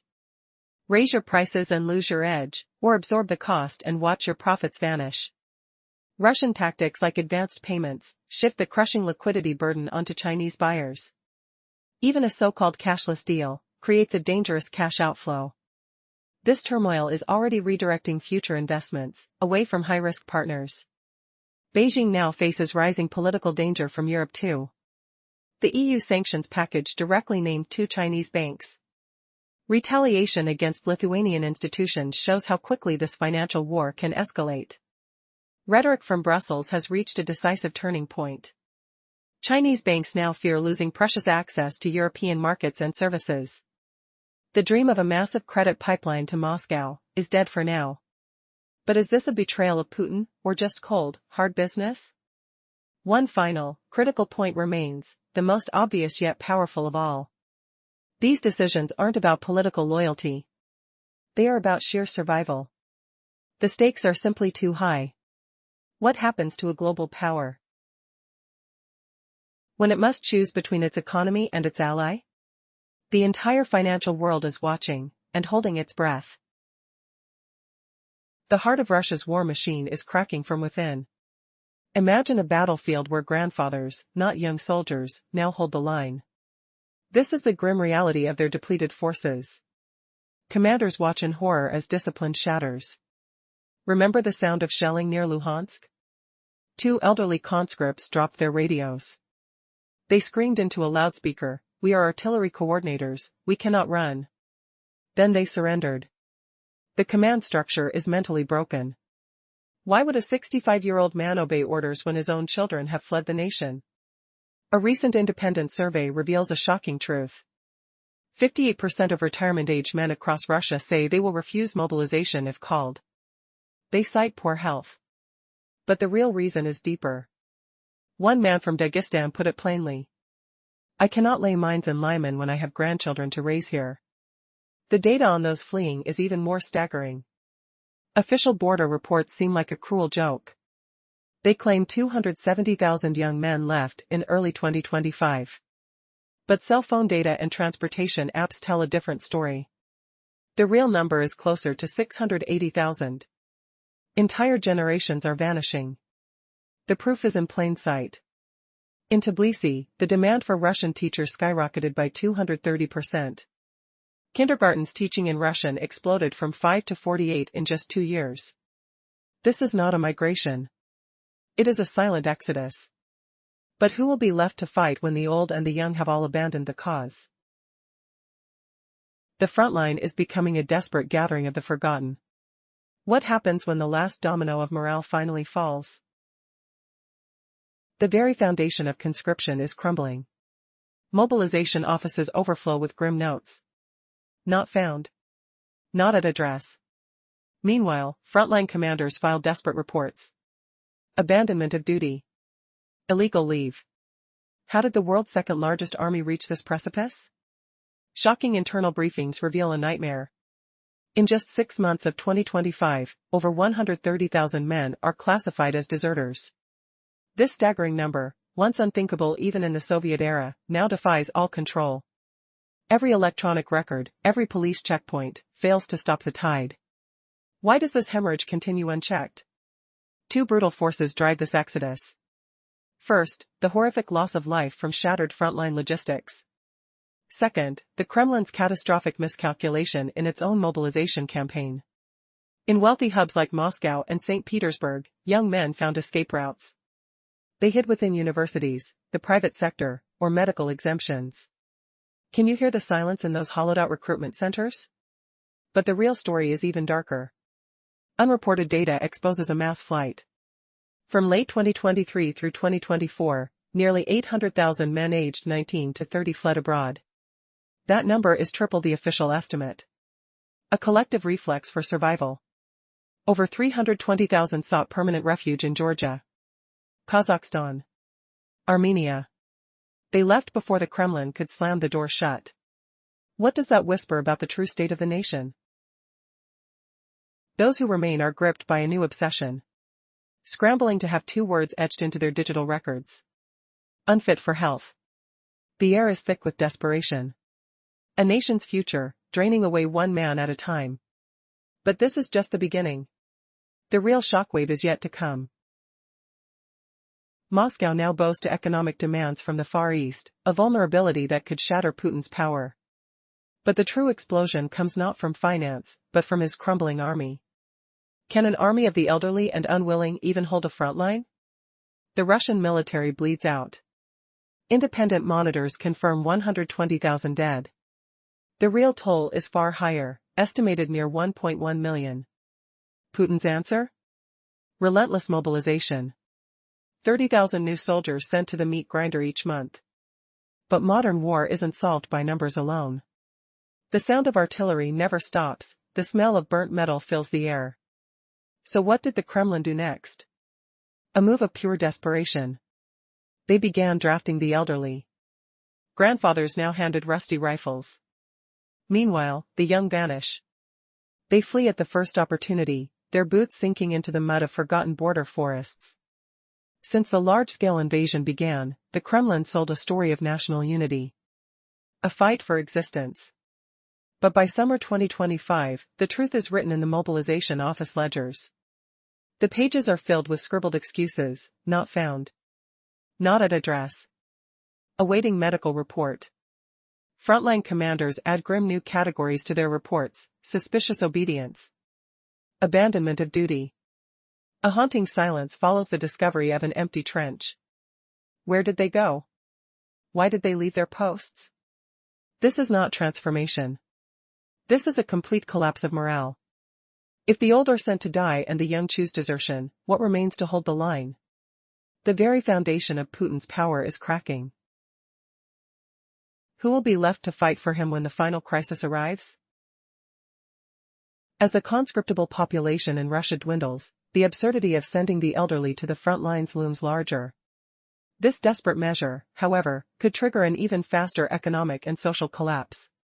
The Kremlin is left with a grim choice: either reduce the scale of the war to regain the youth or face the consequences of a faltering military. But what if the real threat lies not just in the battlefield, but in the very heart of Europe? The looming specter of Kaliningrad, a seemingly innocuous Russian enclave nestled between Poland and Lithuania, is now under NATO's watchful eye. This 223 square kilometer territory, often bustling with civilian trains and tourists, is marked as a potential flashpoint on military maps. It's not just a geographical curiosity, it's a strategic liability for Moscow.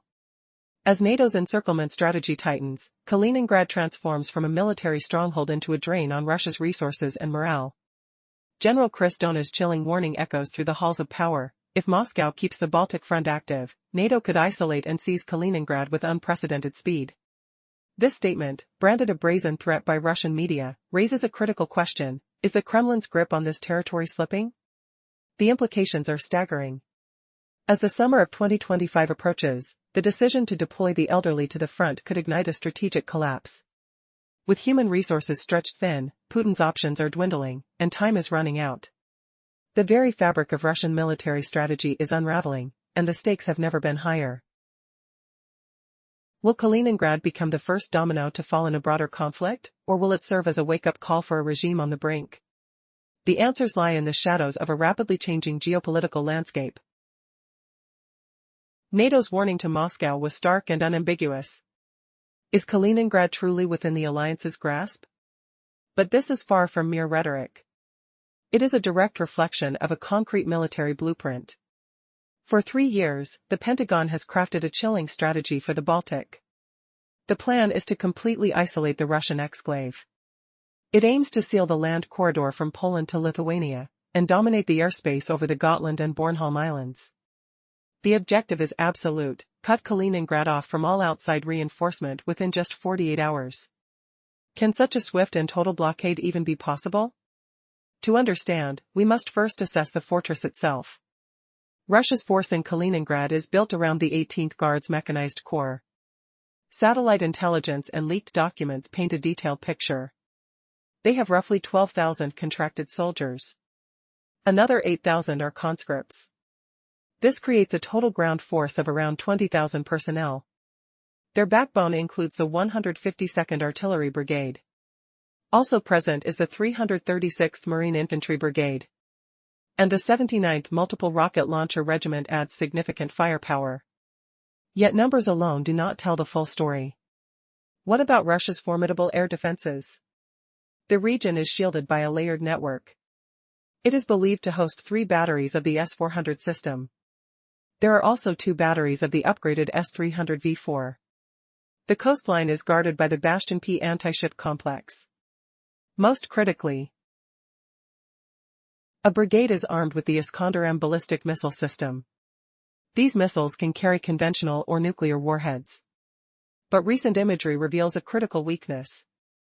By the end of 2024, each battery showed a maximum of only 60% active launchers. Maintenance issues and part shortages have taken a heavy toll. And then there is the Russian Navy's presence. The Baltic Fleet calls Kaliningrad its home. Its main base reportedly hosts a Starogushchi-class corvette. There are also 2 Bayan-M-class vessels equipped with cruise missiles. A single Kilo-class diesel-electric submarine completes the force. But this fleet is a shadow of its official strength. Severe logistical constraints prevent it from remaining fully operational year-round. The war in Ukraine has drained vital resources. A critical shortage of microelectronics from allied nations has crippled maintenance. Once a proud showcase of Russian power, Kaliningrad now resembles a neglected depot. Its armor is wearing thin. Its shelves are emptying. Its streets are growing quiet. Is this fortress truly ready for a fight? A ghost army of grandfathers. Is this Putin's final solution to stop his collapsing front lines? Our previous report detailed a nation in flight. A mass exodus of men fleeing the war. Those remaining desperately pay doctors for any diagnosis, anything to be declared unfit for service. But the Kremlin's hunger for cannon fodder has found a terrifying new source. Look at the commissariat data. Officials report thousands declared absent, refusing to pay the 8,000 ruble fine. They simply vanished. So Moscow's September 2024 decree shifted its gaze. Not to the young, but to the old. Men aged 55 to 60, once deemed fit only for rear-line duties. The stench of desperation is overwhelming. Imagine these men, their hands calloused from a lifetime of labor, not from holding rifles. They were meant for logistics, for maintenance, not for the thunder of artillery in Luhansk. But the front is a meat grinder. It has consumed 5,500 officers by May. The command chain is shattered. How do you replace 300,000 casualties? With declining birth rates and a fleeing youth? You cannot. The math is brutal. So the Kremlin rewrote the law itself. Regulation number 17FZ of 2025, signed by Putin in mid-June. It grants combatant status to retired men with a decade of service. For the first time in Russian history, pensioners are now soldiers. This is not a call to duty, it is a death sentence for a generation. The state media screams about the spirit of the Great Patriotic War, pushing grandfathers toward their graves with empty propaganda. But here is the twist, the fatal miscalculation. These men remember the Soviet collapse. They know empty promises. They feel the ache in their bones, a truth no television lie can erase. Sending them to die is a political suicide bomb for the regime. So what happens when these reluctant soldiers finally see the horror of the trenches with their own eyes? The truth they discover there could shatter the Kremlin's last remaining illusion of control. In the previous segment, we unraveled the Kremlin's desperate attempt to fill frontline ranks with elderly veterans, a move that may soon prove disastrous for Putin. As the rhetoric of a patriotic legacy graces television screens, the stark truth reveals a deep disconnect between grand narratives and ground realities. Now, the unsettling juxtaposition becomes clear. While the government frames this conflict as an honorable tribute to the past, reports from the front lines show something chilling. Imagine the sound of heavy artillery echoing through a bleak landscape, accompanied by the labored breaths of men who fought decades ago. Recent leaks from the 138th Motorized Division expose a stark reality. 27 machine operators are over the age of 55, their bodies weary from years of toil. With only 22 of 150 able to perform their duties, it begs the question, how can a nation rely on such fragile forces? The 155th Marine Infantry Brigade further illustrates this troubling trend. An artillery unit, once filled with youthful vigor, now struggles with outdated manpower. 5 out of 6 sergeants, each nearing 60, find it harder to carry artillery shells, rendering them unfit for the very battles they are thrust into. The grim irony? As soldiers in their 20s receive promises of financial incentives, a so-called debt of honor, what worth is that call to duty when their comrades are so physically compromised? The palpable tension simmers. Whispers on Telegram channels suggest frustration levels are soaring. As discontent brews among young men compelled to shoulder burdens alongside elderly conscripts. Is the true price of this war becoming a generational conflict? With disillusionment growing, how long will the old guard survive in a combat zone, and what consequences will their limitations have on the military's effectiveness? As the war drags on, the hope of restoring a heroic narrative looks increasingly fragile. What lies ahead? Can any legacy survive under the weight of reality?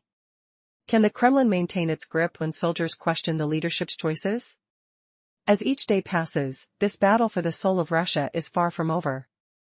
The tension is mounting, a storm is brewing on the horizon. What unforgiving truths will emerge from the ashes of this military endeavor? Only time will tell. In the previous segment, we unraveled the Kremlin's desperate attempt to mobilize the elderly in a bid to bolster its dwindling troop numbers.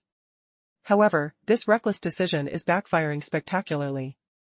Loading times for artillery have increased, and logistical chains are faltering, leaving the military vulnerable. Now, in the heart of the Cuba region, a shocking truth emerges. The average loading time for artillery has surged from 35 seconds to an agonizing 48. This delay is not just a number, it translates into lives lost as Ukraine's artillery gets 10 crucial seconds to retaliate. Imagine the echo of shells hitting their targets, the ground trembling beneath your feet, the deafening roar shattering the air. This means that elderly soldiers, far from being an asset, are enhancing the odds against Russia. Maintenance tasks that once took days are now halted, stretched thin by challenging repairs. The older veterans, who should have been honored and retired, are now dragging down a system already on its knees. As the Kremlin constantly shifts the burden, they attempt to tighten military laws to curb rising desertion rates. The recently enacted 215 FZ law could impose dire 20-year prison sentences for desertion, but who wants to die in the mud for a regime that doesn't care about their lives? Imagine a terrified 60-year-old, uneasy in the chaos, weighing a heart attack against a prison sentence. Meanwhile, the federal pension fund faces a crisis as transfer rates soar to 18%. Instead of supporting the frontline, Moscow diverts resources, slicing into social programs vital for citizens. Are they really expecting to maintain loyalty through threats while failing to provide for their people's needs? Picture the disillusionment in every local market as essential projects are halted, metro renovations and health center upgrades kicked to the curb. The depravity of this situation reveals a crumbling facade. Is this clumsy mobilization not proof that Putin's strategy is self-destructive? The more the war lingers, the more it becomes a burden on those at home. As despair looms, the question remains, how long can this charade continue before it crashes down like a house of cards? The Kremlin's miscalculations are igniting flames of resentment that may be impossible to extinguish, leading society toward an inevitable reckoning. Stay tuned as we navigate the storm raging within the hearts of a populace that is growing weary of sacrifices made in vain. Belarus faces total economic collapse. Sanctions cripple banks, shops stand empty. Can this nation survive its alliance with Moscow? Shelves are bare. Prices for bread and milk soared by 70%. A grandmother counts her coins in a silent market. Her pension is now worthless. The regime's promises ring hollow. This crisis has a name, the 18th package of European sanctions. It shattered the banking system. International payments are frozen. Businesses are closing forever. How did loyalty to the Kremlin become a death sentence for an entire economy? The financial arteries are severed. Banks impose strict limits on foreign currency. A businessman waits weeks for a simple transfer. His company is bleeding out. The national ruble lost 18% of its value. Imported medicines and spare parts vanish. Car prices doubled. This is not just numbers. It is the sound of a country grinding to a halt. The regime blames the West, calling it a hybrid war. But the truth is far more devastating. This dependence on Moscow is economic suicide. The flow of cheap oil and gas has ended. Heating bills crush family budgets. Factories stall without imported machinery. The average wage lost a quarter of its purchasing power. Young IT specialists flee to Poland and Lithuania. They see no future here. Their exodus weakens the nation's very foundation. The streets are quieter now. A generation is leaving. Who will rebuild this broken land? The pain is spreading to the military enclave of Kaliningrad. Its population plummeted by 12%. Men aged 20 to 40 are gone. They fled mobilization or simply never returned. A leaked administration memo reveals a critical shortage of teachers and doctors. The region is dying. A social media channel shares guides on escaping to Lithuania. The Kremlin's unsinkable aircraft carrier is taking on water. How long until it sinks beneath the waves of discontent? Even the garrison weakens. Combat strength of 3 brigades fell by 35%. Armored vehicles are scarce. Ammunition stockpiles are critically low. Half of the Iskander missile systems are not operational. NATO intelligence notes the decay. The sound of training exercises is fainter now. The once feared fortress is a hollow shell. What happens when a bear's teeth are pulled? The answer is written on the empty streets of Minsk and the silent bases of Kaliningrad. This is the price of a friendship that became a curse. The flight of Russia's youth is creating a desperate gap, forcing a grim new policy, drafting the elderly. But can grandfathers really be the solution for a crumbling war machine? We've seen the data, the massive exodus of men fleeing to Georgia and beyond. This vacuum has a terrifying consequence. The Kremlin is now emptying nursing homes to fill trenches. Imagine a soldier, his hands trembling not from fear, but from age, handed a rusting rifle. His hearing is gone, replaced by the constant ring of artillery. His reflexes are slow, his bones ache in the cold mud. How can such a man survive a modern battlefield? The state offers a pittance, a slight pension boost for signing a short contract. But is money enough to make a grandfather charge into machine gun fire? The data from the front suggests a horrifying answer. The tactical impact is already being measured, and it's a disaster. In the Cuba region, artillery crews now staffed by older men are slower. Their loading and firing time has worsened, from 35 seconds to a painful 48. That delay is a death sentence. It gives Ukrainian forces 10 extra seconds to locate the battery, and return fire with devastating accuracy. These elderly soldiers are not just vulnerable, they are becoming targets. The very strategy meant to save the army is crippling it. But the Kremlin has no other choice. The young are gone. The middle-aged have fled. So what happens when an army of pensioners faces NATO-trained troops? The answer is written in the falling shellfire rates, and the rising body bags. This is a recipe for slaughter. And the financial cost of this human tragedy is staggering. The official defense budget has ballooned to 15.5 trillion rubles. Yet this ocean of cash cannot buy competence, or replace lost youth. The much-hyped incentives, like short contracts and mortgage forgiveness, have utterly failed. They couldn't stop the flood of men escaping to Kazakhstan and Lithuania. So the state turns to the only ones left, those with nowhere to run. But a bitter question remains. If a man spent his life building the motherland, why would he willingly die for its worst mistake? The frontline bonuses feel like an insult. This isn't a strategy, it's a surrender to despair.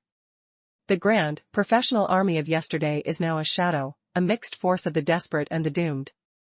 This is the true face of the Russian war machine in 2025, and it is crumbling from within. Could the Kremlin's final stronghold crumble from within? Its citizens already flee. Its shelves stand empty. A ghostly silence now fills the streets of Kaliningrad, a once proud enclave now gasping for breath under NATO's grip. The exclave's swift collapse would trigger a chain reaction of chaos. Supply lines to the front would snap. Armored columns bound for Donbass would shudder to a halt, starved of fuel and rail cars. But the deepest wound would be psychological. The myth of Moscow's invincible ring of defense, shattered forever. How does a nation recover from such a symbolic defeat? Imagine the global headlines, the image of a Russian flag lowered for the last time. For a Russian public already weary of war, this could be the final straw. Would you answer a draft call after such a humiliation? Yet, the Kremlin is never without a plan. Moscow's retaliation would be swift and terrifying. It would unfold in 3 brutal acts: nuclear saber-rattling, hybrid chaos, and energy blackmail. The loss of this territory perfectly fits the conditions for nuclear response in Russian military doctrine. But would they dare? 2 grim realities hold them back. Their strategic missile forces lack parity with the West's combined arsenal. And consider the horrifying risk: their own tactical nuclear weapons, the Iskander systems, could be captured on the ground during the fight. A blinding flash on Russian soil, a suicide of their own making.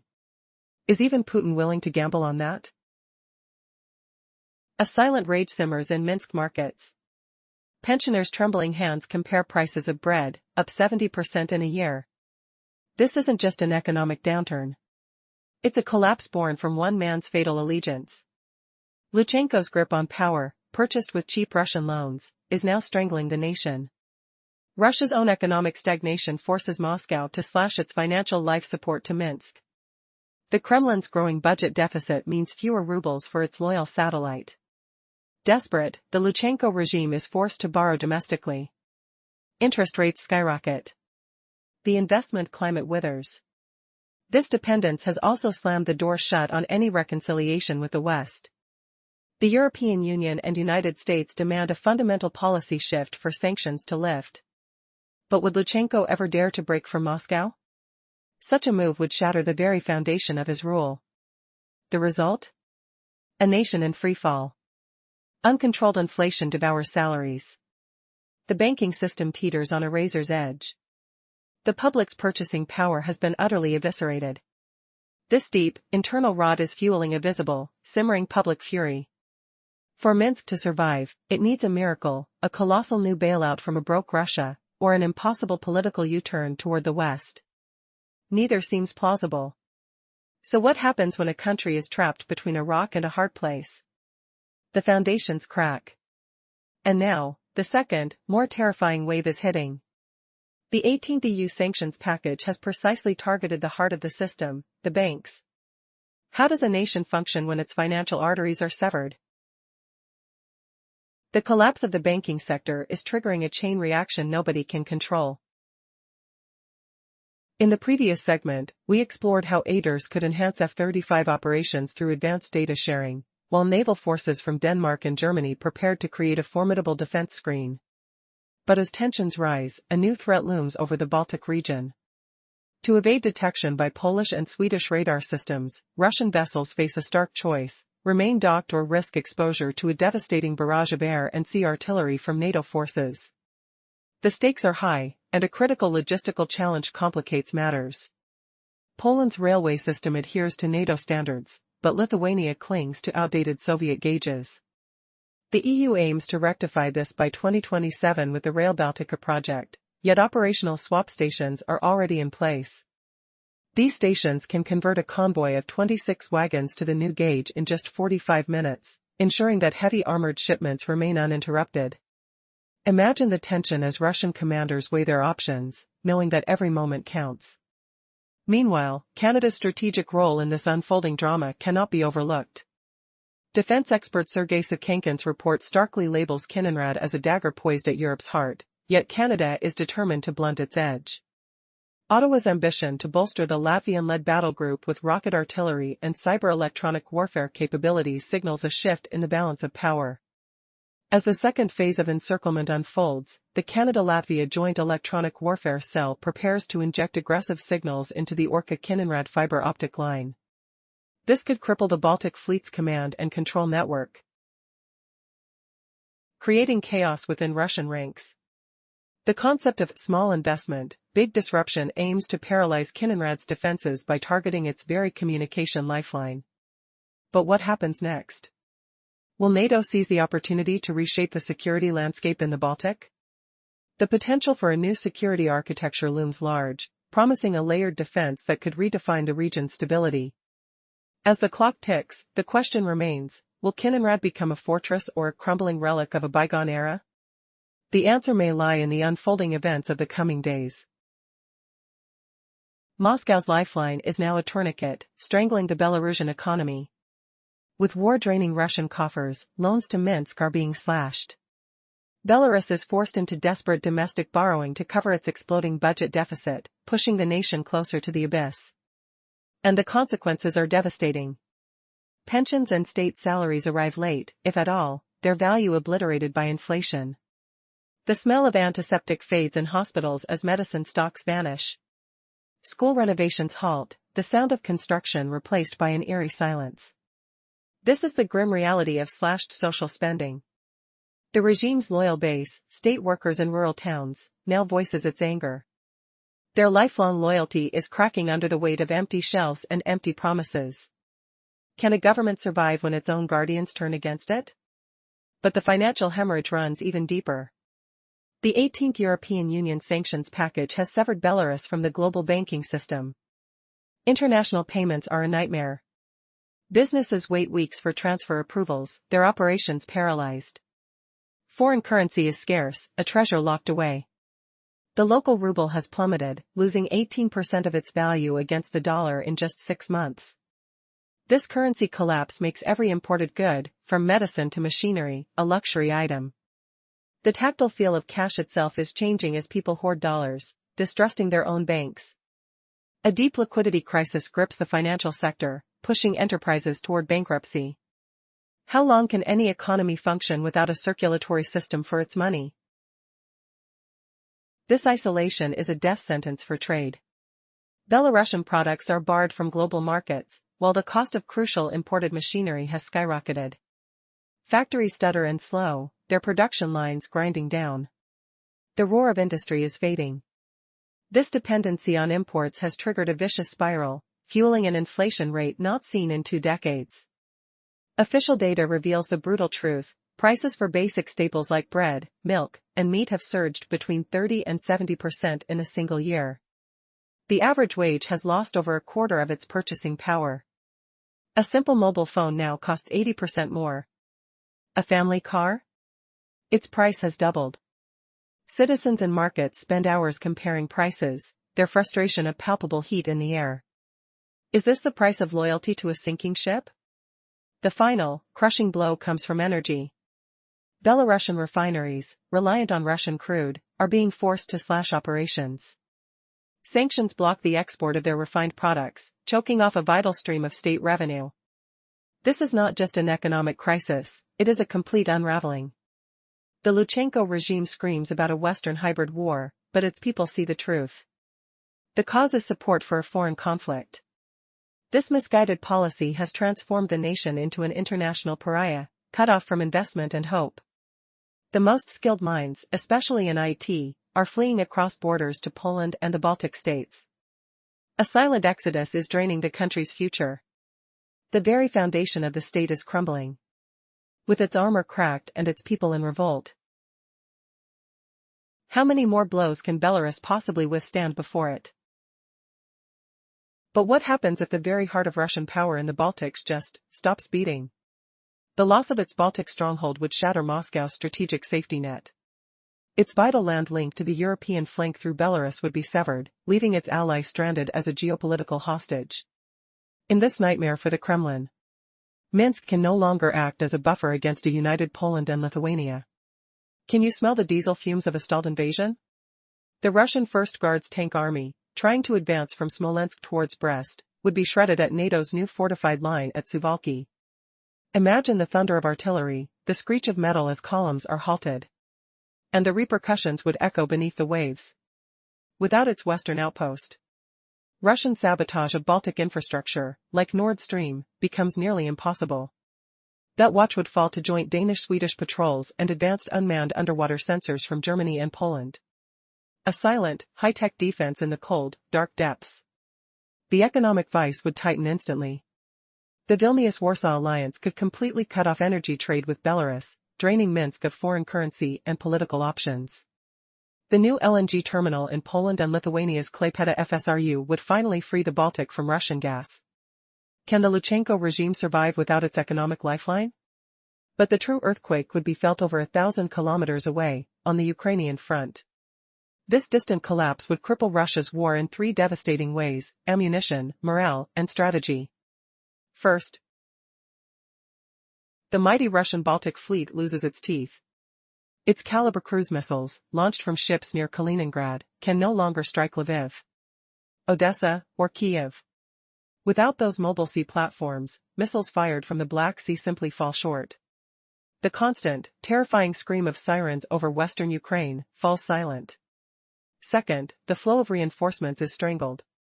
Tanks and artillery from Russia's northwestern military districts, rumbling south by rail to feed the meat grinder in Donbass, would slow to a trickle.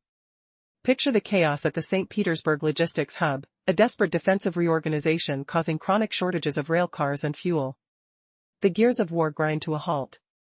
This isn't just about territory. It's about breaking a myth. But what happens when an empire's unsinkable fortress begins to sink? The psychological shockwave would be unimaginable.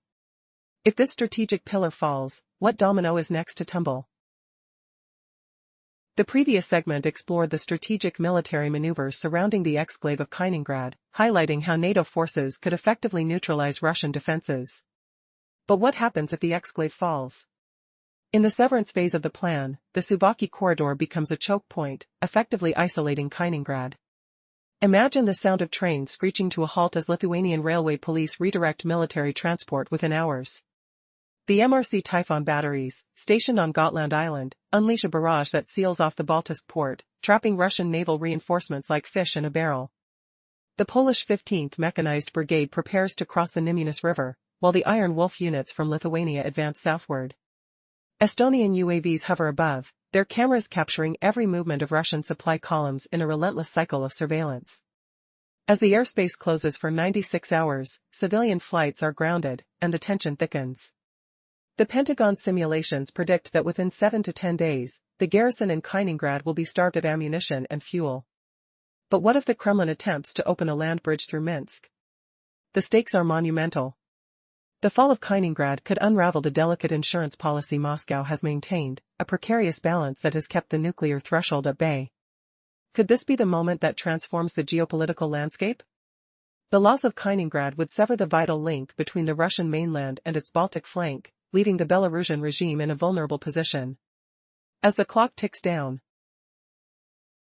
the question looms: will Moscow risk everything to reclaim its lost territory, or will it retreat into a corner, becoming a geopolitical hostage? The tension is palpable, the stakes higher than ever. The fate of Kaliningrad hangs in the balance, and the world watches with bated breath. What will happen next? Amid the chaos of Putin's regime, Kaliningrad stands on the brink of transformation. With internal rebellion brewing and dissent swelling among the generals and governors, the risks are palpable. What happens when a wall of power begins to crumble? A staggering 40% devaluation of the ruble looms, potentially igniting a firestorm of social unrest. Could this once formidable exclave, now a fragile sand castle, be swept away by the rising tide of discontent? As we move forward, the fallout from the Kremlin's tightening grip on its territories may soon prompt a reconsideration of its strategies. Predictions suggest that within 6 to 9 months, the Kremlin could be compelled to seek negotiations over Ukraine to regain its footing domestically. But can the loss of Kaliningrad be portrayed as a victory that quells the anger brewing at home? The question lingers: if NATO and Ukraine impose stringent terms, will Moscow still draw from this script? This precarious situation holds the key to possible diplomatic shifts on the horizon. The perception of rising dominance by NATO and Kiev could further constrict Moscow's already limited negotiating capabilities. Is Kaliningrad the dagger poised at Europe's heart, or could it turn on its master like a vengeful boomerang? Norman Davies highlighted Europe's hidden fractures, and right now, Kaliningrad embodies those fissures. As the geopolitical landscape shifts, this dagger may well revert to a threat against Russia itself. Warnings from military leaders like General Dona echo loudly, revealing the depths of Russian logistical failings and moral decline. Just imagine, the Poland-Lithuania corridor could morph the Baltic Sea into an Atlantic lake, effectively cutting off Russia's access to vital resources. The loss of this exclave could reshape the war's dynamics, providing Ukraine the critical time it desperately needs and adding pressure on Moscow's faltering grip. This change would be no mere strategic maneuver, it could recalibrate the entire post-Cold War security framework. Would NATO's first territorial gain on European soil forever alter our perception of deterrence? The balance of power is teetering, and as the tempest brews, the real question emerges: what are the stakes as Kiev crumbles under pressure? Is it simply a geographical loss or the beginning of an unprecedented shift in military might and geopolitical alliances? As the Kaliningrad region grapples with a deteriorating military presence, shadows of vulnerability loom over Russia's foothold in the area. The ongoing resource strains coupled with logistical difficulties cast doubt on the Kremlin's control, but could NATO seize this opportunity? Picture this: the streets of Kaliningrad, once bustling with military pride, now echo with uncertainty as shortages of microelectronics hinder operations. Will this crisis be the moment NATO pounces? Continued isolation of Kaliningrad creates an ideal environment for NATO's strategic moves. Imagine the Suwałki corridor, tightly held by the Lithuanian 2nd Iron Wolf Brigade and Poland's 16th Armored Division, a potential choke point ready for exploitation. NATO simulations show a rapid takeover could leverage coordinated tactics from land, air, and sea. Could the combination of Swedish artillery and Canadian maritime reconnaissance force a drastic rethink in Kremlin strategy? Operations in the region aren't just about ground combat. Consider the layered components of NATO's multinational effort. With troops from Canada modernizing forces in Latvia focused on Kaliningrad, and Australia integrating its F-35s into Baltic air operations, the coalition grows stronger. Yet, will the cohesion of this multi-continental alliance spark a desperate response from Moscow, or will it embolden NATO's decisive action against Kaliningrad's defenses? The Baltic Lock Plan, a say-their-name strategy, reveals the meticulous preparation behind NATO's approach. F-35s could rain precision strikes on essential Russian radar systems while missile batteries suppress emissions. It's a carefully orchestrated dance of technology and tactics. But as the first phase unfolds, what remains unspoken? This enigmatic strategy raises the stakes exponentially. What happens if these plans spark a military confrontation? Are we edging toward a potential powder keg that could ignite? As military experts dissect every movement, the tension is thick. Can NATO actually execute this plan without provoking an all-out conflict? The residents of Kaliningrad watch warily, caught in a geopolitical game of chess that could determine their fate. And as winter looms, will the Kremlin double down on Kaliningrad, or will the heart of Russia's military influence be severed? Only time will tell if the unsinkable can truly be sunk. But the question remains: can this military fortress truly be isolated? Now, prepare for a stunning twist. The real hybrid war is not on the battlefield. It's in the shadows. Russia's desperate strategy? Activate sleeper cells within Baltic states. Infiltrate the Latvian-Estonian border with covert operatives. Green men reappearing. Their sinister goal? Sabotage critical railways in Lithuania, plunge Polish cities into darkness with cyber attacks on their energy grid. Hear the screech of train brakes, smell the ozone from overloaded transformers. Will NATO's unity fracture under this invisible assault? The West's shocking countermove. The EU Commission is creating a massive cyber defense fund. A digital shield for the Baltics. Canada's elite cyber forces are expanding a secretive defense network based in Riga, a ghost in the machine fighting back. But the biggest surprise is in the energy sector. Russia threatens to blow up Norwegian gas platforms, to cause price panic. Yet, this blackmail will fail. Why? U.S. liquefied natural gas shipments, and a new pipeline from Azerbaijan are already neutralizing the threat. The winter of 2022 will not repeat. Now, the most critical military plan is revealed. NATO's dagger thrust into the heart of the problem. It's called the Bayonet Corridor. Picture this. Poland's mighty 16th Mechanized Division advances, a steel wall of armor grinding forward. Simultaneously, Lithuanian special forces ghost through the dense, silent forests of the Suwałki Gap. Their mission? Sever the Kaliningrad-Mamanovo highway. The sound of saws cutting through trees for a hidden ambush, the feel of cold mud on camouflage gear. This single move would splinter the exclave's defenses in two. And here is the cliffhanger. How do you blind a giant? NATO's answer is a swarm of warmate loitering drones. They fly in a relentless, buzzing cloud, deploying electronic jammers that create a deafening chain noise blanket. This electronic fog disables Russia's sophisticated S-400 radar systems, rendering them useless.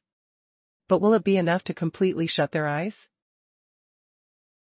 The Baltic shipyards now secretly trade for Polish spare parts, a stunning betrayal of Moscow's iron rule.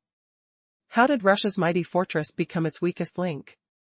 This collapse stems directly from the war in Ukraine. But even if fighting stops, the psychological break is complete. Kaliningrad's lost faith could shatter Kremlin's legitimacy from within. How could this region actually break free? A May report from U.S. European Command reveals a chilling plan. Poland, Lithuania, Germany, and America form a powerful joint strike force. Their first move? Not bombs, but bites. They can cripple Kaliningrad's entire command network in mere hours. Imagine the chaos, screens going dark at the satellite station in Baltiysk.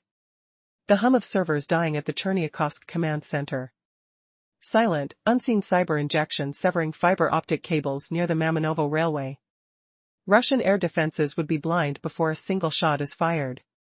A retired lieutenant general claims NATO could isolate the region in hours. A desperate Russian officer warns they cannot withstand such pressure. The strategy is not to bomb, but to strangle. No massive airstrikes are planned for the Malbork-Suwalki-Mariupol triangle initially. NATO's goal is to prove Russian supply lines are a myth. Artillery batteries of the 11th Army Corps would lose their fire control networks. They would never see the shadows of the advanced PRSM missile systems silencing them. The thunder of their own guns would be the last sound they hear. Can a military fortress be defeated without a single tank crossing the border? The silence after the digital blitz would be more terrifying than any explosion. What happens when an army is cut off from its own brain? In the ongoing conflict, an unsettling picture emerges from the NATO front lines. A formidable force of over 12,000 combat personnel has been stationed along the Poland-Lithuania border, encroaching on Kiev. Poland's 16th Mechanized Division boasts a staggering arsenal, including more than 250 Leopard 2A4/PL tanks ready for deployment. As an ominous cloud of tension hangs over the region, the French-led Agile Brigade Group lays the groundwork for permanent military infrastructure at the Ruka base in Lithuania. By 2025, a robust core force of 1,200 personnel, complete with a battery of Caesar 155mm howitzers, will be ready to engage. Is Kiev truly prepared for this encroachment? The stakes have never been higher.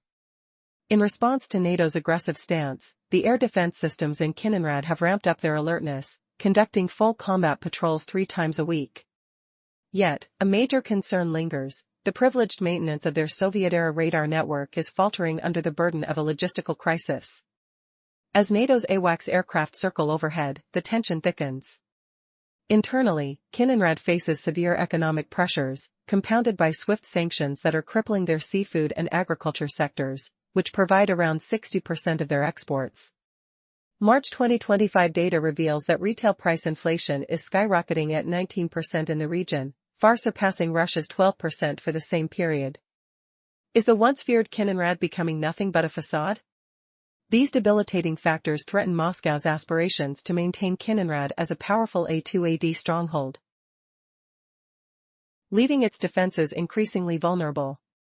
As the ghostly echoes of past grandeur fade, the region's missile air defense complex, long regarded as a pivotal deterrent, faces erosion. The dwindling stockpiles of Iskander missiles lower the threshold for a strike from Poland's land-based Patriot systems and the collaborative efforts of Norway and the US. This ongoing predicament raises a chilling question: could the fall of Kiev mark a significant turning point in the conflict? Amidst this turmoil, local residents find themselves grappling with daily hardships. The clash of military might and an unraveling economy creates a dissonance felt in every home and market. Will the unity that once held Kiev strong withstand this storm, or will the tides of discontent sweep its defenders away? Only time will tell. Belarus is buckling under an economic nightmare. Our previous report detailed how sanctions are crushing manufacturing and skyrocketing unemployment. The people are suffering, and their anger is growing. But what happens when a nation's main economic engines are systematically dismantled overnight? Belarus's largest income sources, potash fertilizers and refined fuel, have been severed from the world. Baltic ports are closed. Logistics chains lie in ruins. The regime's desperate pivot to Asian markets is failing. Russian ports are choked, freight costs are insane, and demand is pitifully low. Can a country survive when its financial lifeblood is cut off? Export revenue is vanishing. Foreign reserves are draining at a terrifying speed. The central bank's response? Brutal import restrictions. Shelves in Minsk are now barren. The smell of fresh bread is a memory. The feel of a crisp new banknote is now a rarity. Basic goods are vanishing. Prices shift weekly, a cruel roller coaster for families. Can you hear the sound of empty shopping carts echoing in supermarkets? Pensioners face impossible choices: food, or medicine, or heat. Their fixed incomes are worthless. Government subsidies are a joke against this tidal wave of inflation. Electricity and heating bills are set to explode this winter. The cold is coming. Will the streets of Minsk soon echo with more than just silence? Economic stability was the Lukashenko regime's only claim to power. That legitimacy is now shattered, crushed under the weight of empty shelves and hollow wallets. The pillars have collapsed. But the people have not forgotten. Their patience is thinning, and the winter is long. What happens when that final thread of hope snaps? The previous segment highlighted the precarious state of Belarus's economy, emphasizing the fragility of its banking sector under the weight of the 18th sanctions package. As the Lukashenko regime clings to power, the economic storm intensifies, threatening to sweep away both the government and its financial foundations.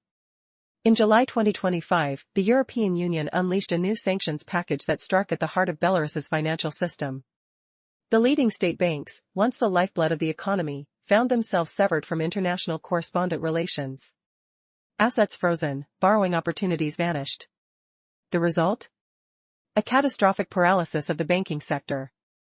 Payments that once flowed smoothly now crawl at a snail's pace, leaving businesses gasping for cash and citizens stranded without access to their hard-earned money. Can the regime survive this financial chokehold? As the banking system crumbles, public trust evaporates. Daily limits on foreign currency withdrawals only deepen the crisis, pushing citizens to hoard cash and seek alternatives. The once bustling markets now echo with frustration as people scramble for foreign currency, their desperation palpable. Meanwhile, the central bank's attempts to curb inflation by raising interest rates backfire, suffocating investment and pushing small businesses to the brink of collapse. With bankruptcy filings skyrocketing, the specter of unemployment looms larger. How long can the regime maintain its grip as the economic reality becomes impossible to ignore? Despite the official unemployment rate clinging to single digits, the truth is far grimmer. Underemployment and informal work are surging, leaving many struggling to make ends meet. The sanctions have not only targeted Belarus's export revenues but have also created a perfect storm of economic despair. As the regime tries to spin this narrative, the people are waking up to the harsh truth. Will they rise against the regime that has led them into this abyss? The situation is dire, and the stakes are high. The fragile structure of the banking sector is not just a financial issue, it's a ticking time bomb. As businesses shutter their doors and citizens lose hope, the question remains, will the Lukashenko regime adapt, or will it crumble under the weight of its own failures? The clock is ticking, and the people are restless. The previous segment highlighted the Kremlin's struggle to retain logistics operators in Kaliningrad, promising customs duty exemptions and fuel subsidies. Yet, the energy market's structural shocks have only deepened the financial strain on the federal budget. Now, the patience of Kaliningrad residents is wearing thin.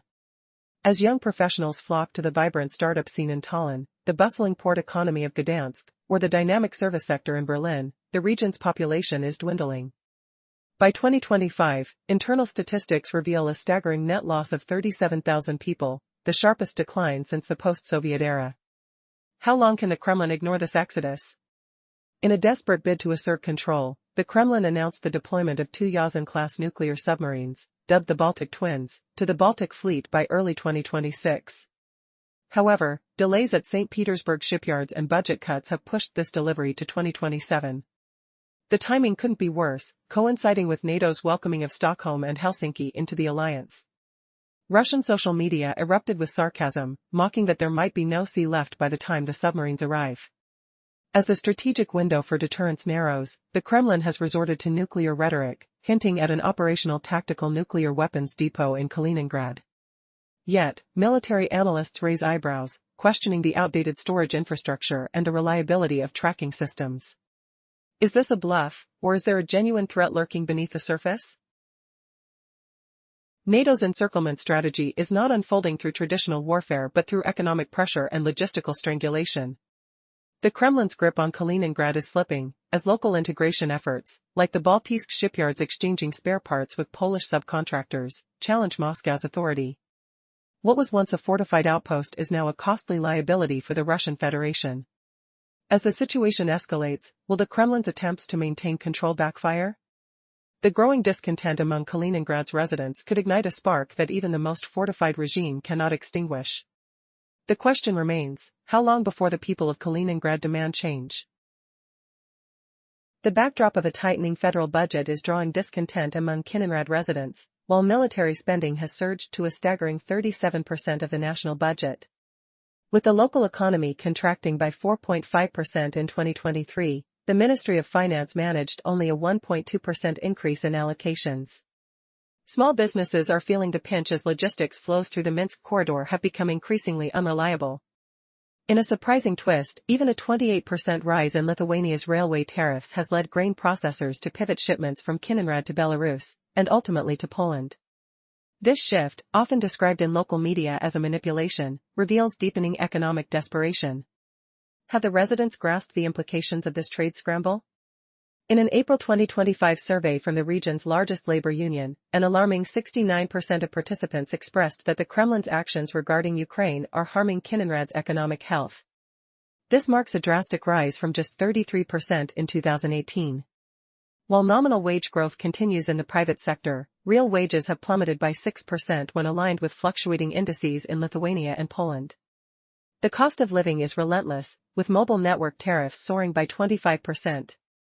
Young professionals, lured by digital opportunities abroad, are fleeing en masse, illustrating a crisis that reaches beyond simple economics. The fallout is undeniable. In the second half of 2024 alone, 12,800 residents sought family reunification visas to Lithuania, outpacing the counterparts from Belarus. The Kremlin, alarmed, is resurrecting policies to entice logistics operators to stay. But are customs duty exemptions and fuel subsidies enough to overcome the structural shocks in the energy market, which are only applying more pressure to an already strained federal budget? The clock is ticking, and Kaliningrad's youthful talent might just slip into the void. Will the Kremlin's attempts to shore up the region succeed, or is it merely a rearrangement of deck chairs on a sinking ship? The previous segment highlighted the escalating crisis in Belarus, where the regime's reliance on Moscow has deepened economic woes, leading to a rapid decline in purchasing power and a paralyzed banking system. As the situation worsens, the Lukashenko regime faces mounting pressure, with social unrest looming on the horizon. Now, a shocking reality emerges: educated youth are fleeing Belarus in droves. Over the past year, the exodus has intensified, signaling a nation on the brink of collapse. The EU's 18th sanctions package is not just a temporary setback, it is structurally dismantling an already fragile economy. Prices are skyrocketing, and the banking system is in disarray, leaving citizens grappling with the harshest inflation in decades. Can the Lukashenko regime muster the courage to mend ties with the West, or will it continue to spiral into chaos?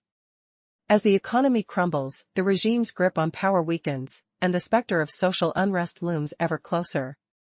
In a desperate bid to maintain control, the regime may resort to draconian measures. But history shows that repression only accelerates capital flight and brain drain.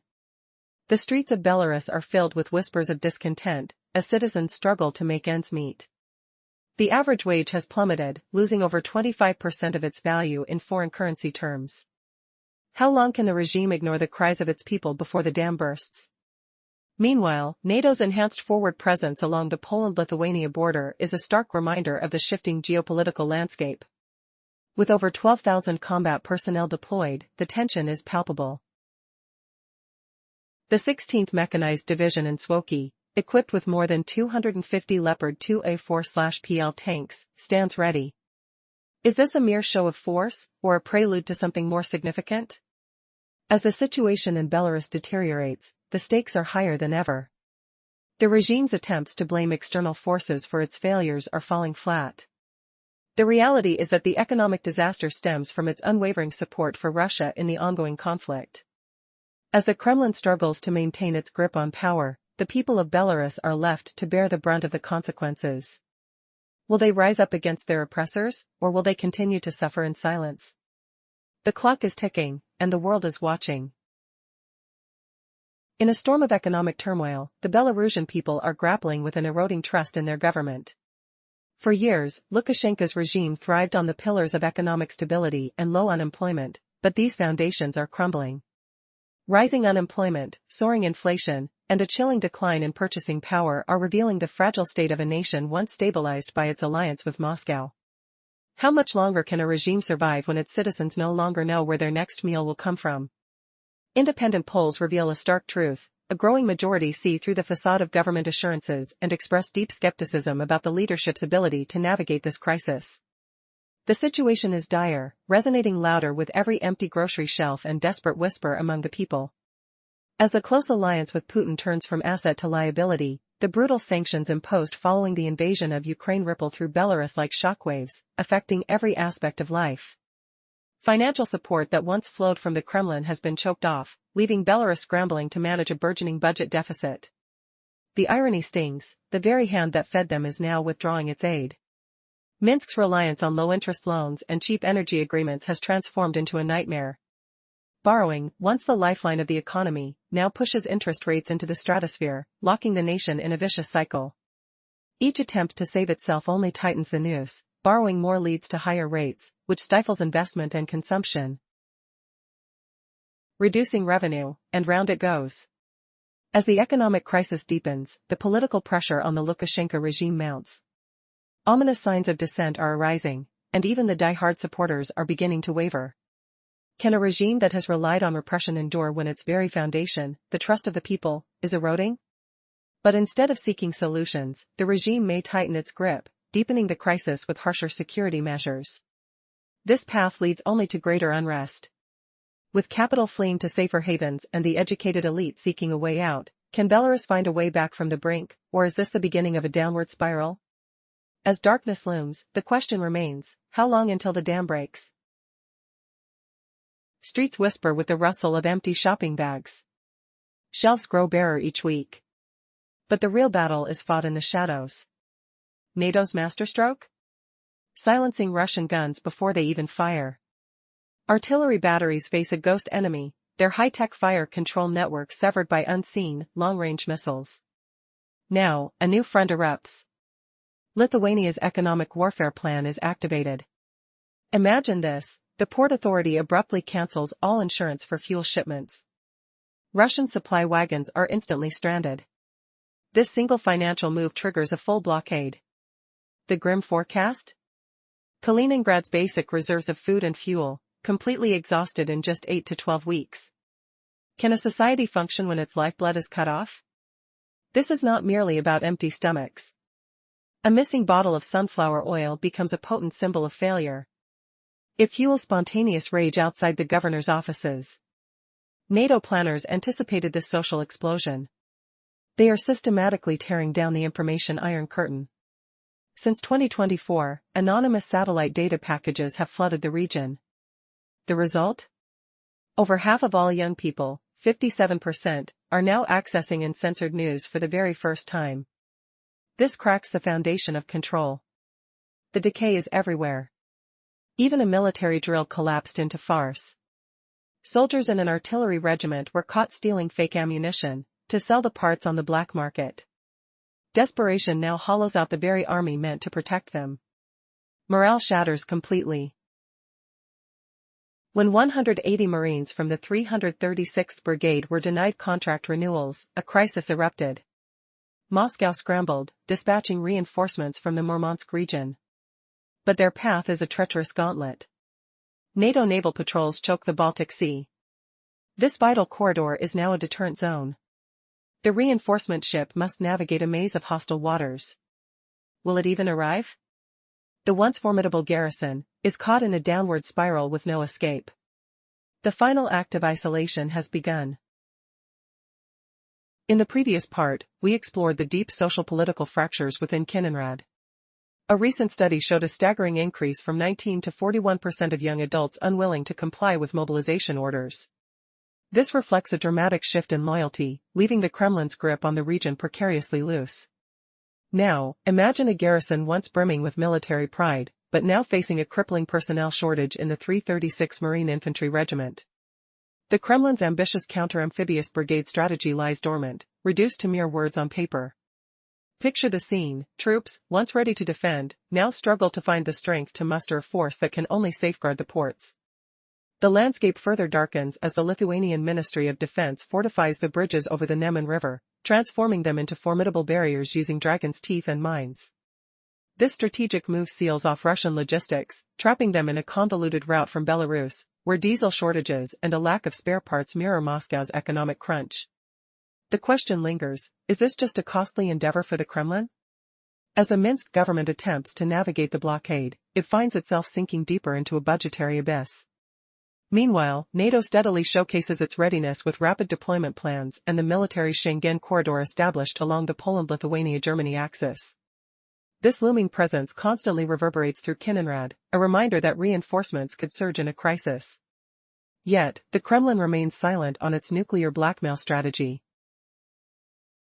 Recognizing the risk of igniting a market shock worth $3 trillion, a strategic suicide that no ally, not even China, would tolerate. What unfolds now is a chilling reality: an exclave stripped of its logistical lifelines and economic strengths, a youth increasingly disillusioned, and an ever-weakening hold over its military. As the pressure mounts, the Kremlin must ask itself, when does the burden become too great to bear? With each passing month, Moscow's strategic asset turns into a liability, and the clock is ticking. Will it react with desperation, or will it find a way to assert authority? The Kremlin scrambles to send reinforcements from the Murmansk region, but NATO warships now choke the Baltic Sea. This vital corridor is effectively closed. Security in the oblast spirals downward into chaos. How low can morale sink before a garrison collapses? The rot spreads from within. Smuggling runs rampant. Conscripts refuse orders. Critical technology decays without maintenance. Each crack in discipline shatters the garrison's combat strength. And as its power fades, a cold dread grips the civilians. The Kremlin's armor is paper-thin. Can it protect anyone? An international legal news tightens. In July 2025, the Lithuanian parliament brands Kaliningrad's militarization a direct threat. This triggers a new sanctions package designed to strangle the exclave's economy. The target? The Kaliningrad Neftekhim oil refinery. The goal is to sever all potash payments, even outside official banking channels. This move will bleed the refinery dry of foreign currency. It will force the shutdown of a dangerously unstable pipeline snaking near Lake Mazu. The echoes of economic war become the roar of military reality. NATO's Patriot PAC-3 MSE batteries in Poland are now locking onto the sky. Their radars will soon fuse with the Aegis Ashore system, creating an invisible dome over the Baltic. Can Russian jets even breathe in this electronic coffin? When the Lakenheath F-35A fleet unleashes its wild weasel jamming, any chance of a counterattack vanishes. Moscow's final answer is always the same: a threat to unleash tactical nuclear fire. But a brutal simulation reveals the truth. Such a strike would vaporize $3.1 trillion from European markets. Yet Russia would be annihilated too, losing a fifth of its entire financial cash flow in just 7 days. The nuclear card is not a weapon. It is a suicide note signed by the Kremlin itself. The ultimate bluff has been called. Belarus faces total economic collapse, with shelves empty and savings gone. Yet Minsk still points fingers west. But the truth echoes in every empty market stall and desperate whisper. How did a nation surrender its entire economy to a single master? Citizens now spend hours hunting for basic food. The cost of meat, milk, and bread has exploded by up to 70%. The air in markets is thick with frustration, and the sour smell of rotting produce few can afford. The average wage has lost a quarter of its value. A simple mobile phone now costs a month's salary. This is the grim reality of the 18th EU sanctions package. It shattered banking links and halted foreign trade. But the regime still cries hybrid war, ignoring its fatal embrace of Moscow. The financial system is now paralyzed. Businesses shudder as import limits strangle supply chains. Can a government survive when its people can no longer feed their families? The central bank's efforts are futile. The ruble has plummeted, down 18% against the dollar in just 6 months. This freefall annihilates purchasing power. People hide foreign currency under their mattresses, a silent vote of no confidence. This is more than an economic crisis. It is a national exodus. The young and skilled flee to Poland and Lithuania. They see no future here. Over 2 years, the population has bled 12%. Even the regime's propaganda machine is breaking. Local media outlets collapse from tax debts, their staff offered jobs in neighboring countries. The very voice of the state is going silent. The question is no longer about recovery, but survival. How long until the social fabric tears completely? The clock is ticking, and the silence from the Kremlin is deafening. In the wake of the 18th sanctions package, Belarus finds itself in a dire economic storm, with the Lukashenko regime's reliance on Russia now turning into a crippling burden. As the EU tightens its grip, targeting energy, banking, and trade, the question looms, can Belarus escape this impending collapse? The sanctions have not only isolated the nation but have also sent inflation soaring, with basic food prices skyrocketing by up to 70%. Citizens are left to navigate a market where essentials are becoming luxuries. How long can the regime suppress the growing discontent? As the economic crisis deepens, the Minsk regime resorts to repression, but the truth is seeping through the cracks. The banking sector is paralyzed, and businesses are crumbling under the weight of restrictions. With foreign currency withdrawals limited and international trade approvals dragging on for weeks, many companies are forced to shut down. The regime blames the West, but the people know the real culprit, their own government's choices. Will the mounting frustration lead to a tipping point? The situation is dire, with the average wage losing over 25% of its value in foreign currency terms.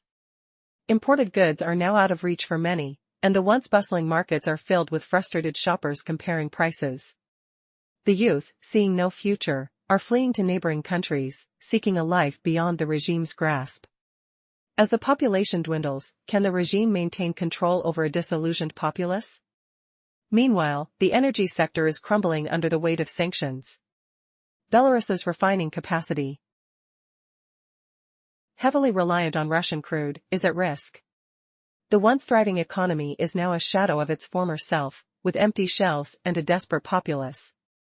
The Kremlin's grip is weakening, but is this the beginning of the end for Lukashenko's regime, or merely a prelude to a more significant conflict? As the military situation in Kiev deteriorates, the Kremlin faces a dual crisis, a faltering economy and a restless population. The combat strength of Russian brigades is dwindling, and morale is plummeting. With young men fleeing and military resources stretched thin, can the Kremlin maintain its hold on power? The stakes are higher than ever, and the world watches as the balance teeters on the edge of chaos. What will happen next in this unfolding drama? The previous segment highlighted how the territory once deemed unyielding by Putin is now crumbling under its own weight. Kiev is transforming into an isolated island, reflecting the strategic collapse seen on the Ukrainian front. The Kremlin's grip is loosening, and the future of this region is shifting from Moscow's hands to those of its people and NATO planners poised at the border. As the pressure mounts from multiple fronts, the narrative of Kiev is evolving. The first axis of this convergence is the realization that Russia's fortress rhetoric has lost its potency. Despite the garrison command's insistence on maintaining the Iskander missile battalions, the military equation on the ground has changed. The advanced PAC-3 MSE and THAAD systems, integrated with the maritime capabilities of the U.S. Navy, have effectively sealed off the oblast's airspace. This creates a 360-degree barrier, effectively imprisoning the Baltic fleet and rendering it vulnerable. The second axis reveals a disruption in the economic logistics chain. In response to the EU's increased tariffs on rail transit, Moscow attempted to pivot to the Baltic Bridge container route. However, the Riga-Sapeda port's skyrocketing insurance premiums due to war risks have doubled freight rates for internal routes.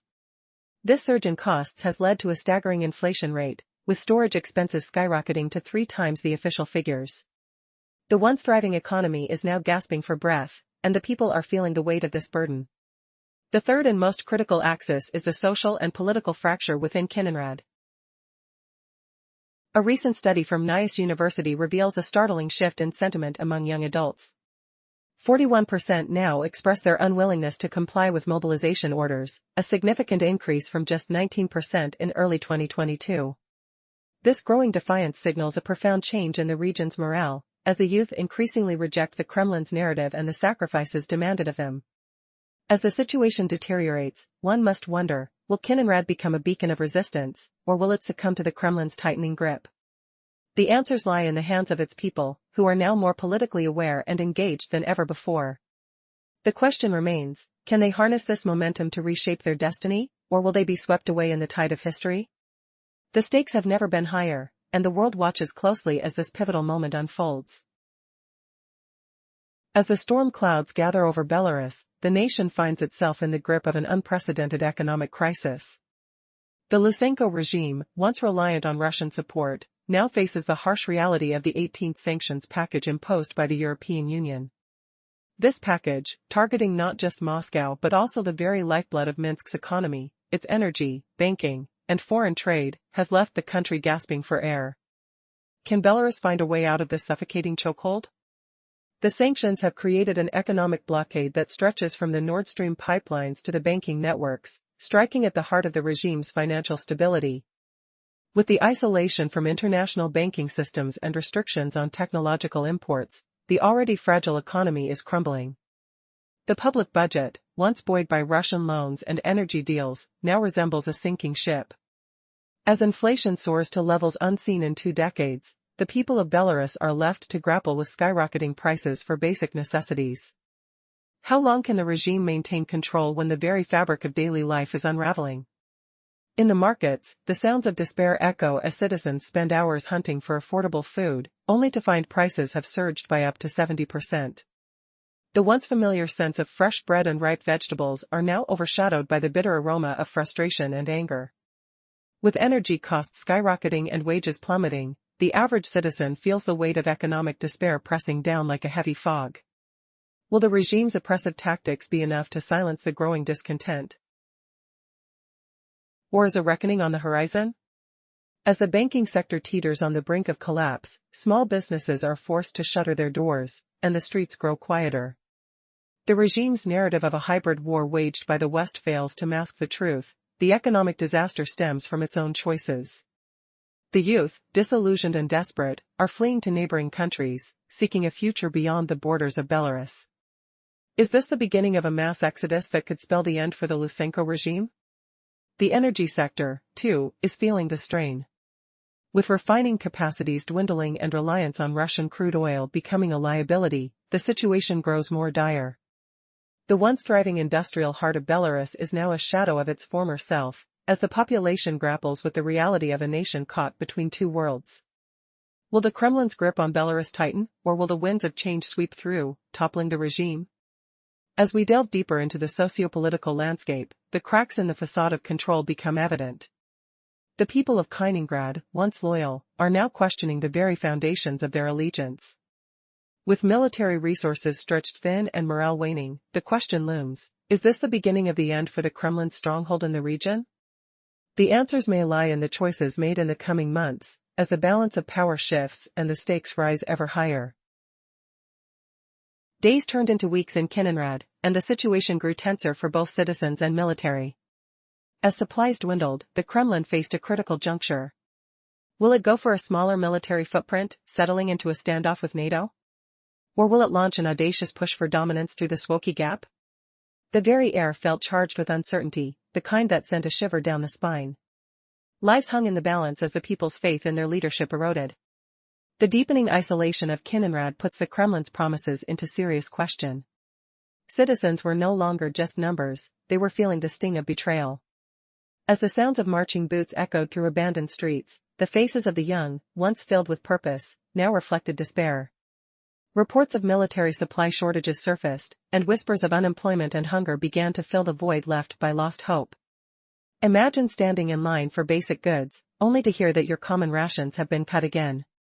The words of the local shops were a daunting reminder of declining fortunes. Yet, amidst this turmoil, a flicker of resilience shone. The people of Kiev began to question their relationship with the Kremlin. If Moscow could abandon them, who would be the true protectors?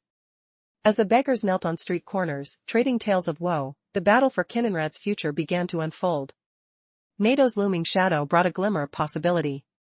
If the alliance stirred into action, could they shift the balance? But would Moscow respond with aggression or retreat? The pressure mounted, with every moment heavy with implications that could lead to catastrophic consequences. Could an open conflict be on the brink? The clock ticked on, and the tension buzzed like electric air, palpable and real.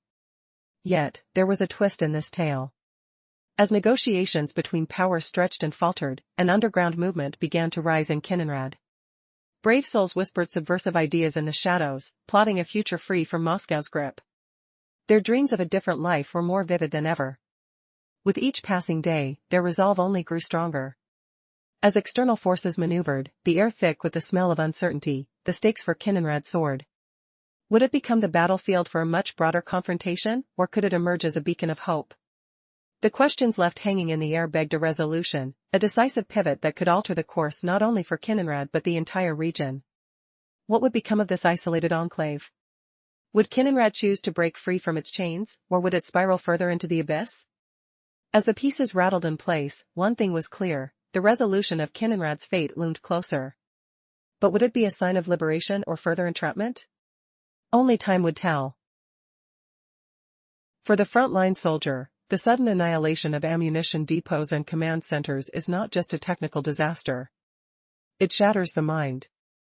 This relentless pressure fuels desertion, insubordination, and deep disciplinary cracks, especially among support units far from the front.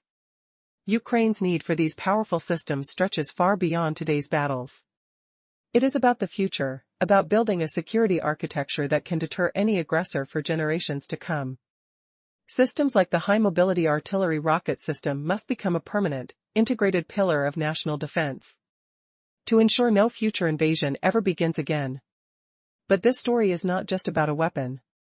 The high-mobility artillery rocket system has rewritten Ukraine's very way of war, forced Russia to abandon its old tactics, and completely reshaped NATO's entire strategic thinking on its eastern flank. The sound of every launch in Ukraine now echoes through the defense plans of Riga, the skies over Vilnius, and the command centers in Tallinn. Modern conflict is no longer won with tanks alone, but with precision, with coordinates. And this system is mapping those coordinates.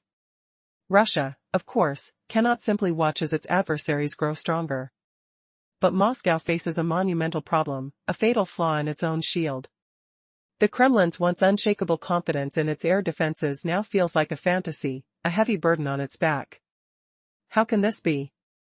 Their prized S-300 and S-400 systems, modernized and feared, were meant to guarantee control of the skies in any clash with the West. Yet the reality of this war has revealed a threat of a completely different nature, one their planning never foresaw. Their airspace has been repeatedly pierced, violated by Storm Shadow missiles, by long-range drones, by domestically produced Neptune missiles. These are not the large, predictable targets of old wars. They are agile, they are stealthy, they are guided by electronic signals that shift course in an instant, completely overwhelming classic countermeasures. The panic sown by these attacks is crippling the morale of Russian soldiers. So what is the true cost of this failure? If advanced systems like the S-400 cannot stop these strikes, what does that say about the billions spent, and the armor of invincibility Russia claimed to possess? The evidence on the ground suggests a devastating answer, one that is forcing a painful and public reckoning within the Kremlin's highest circles.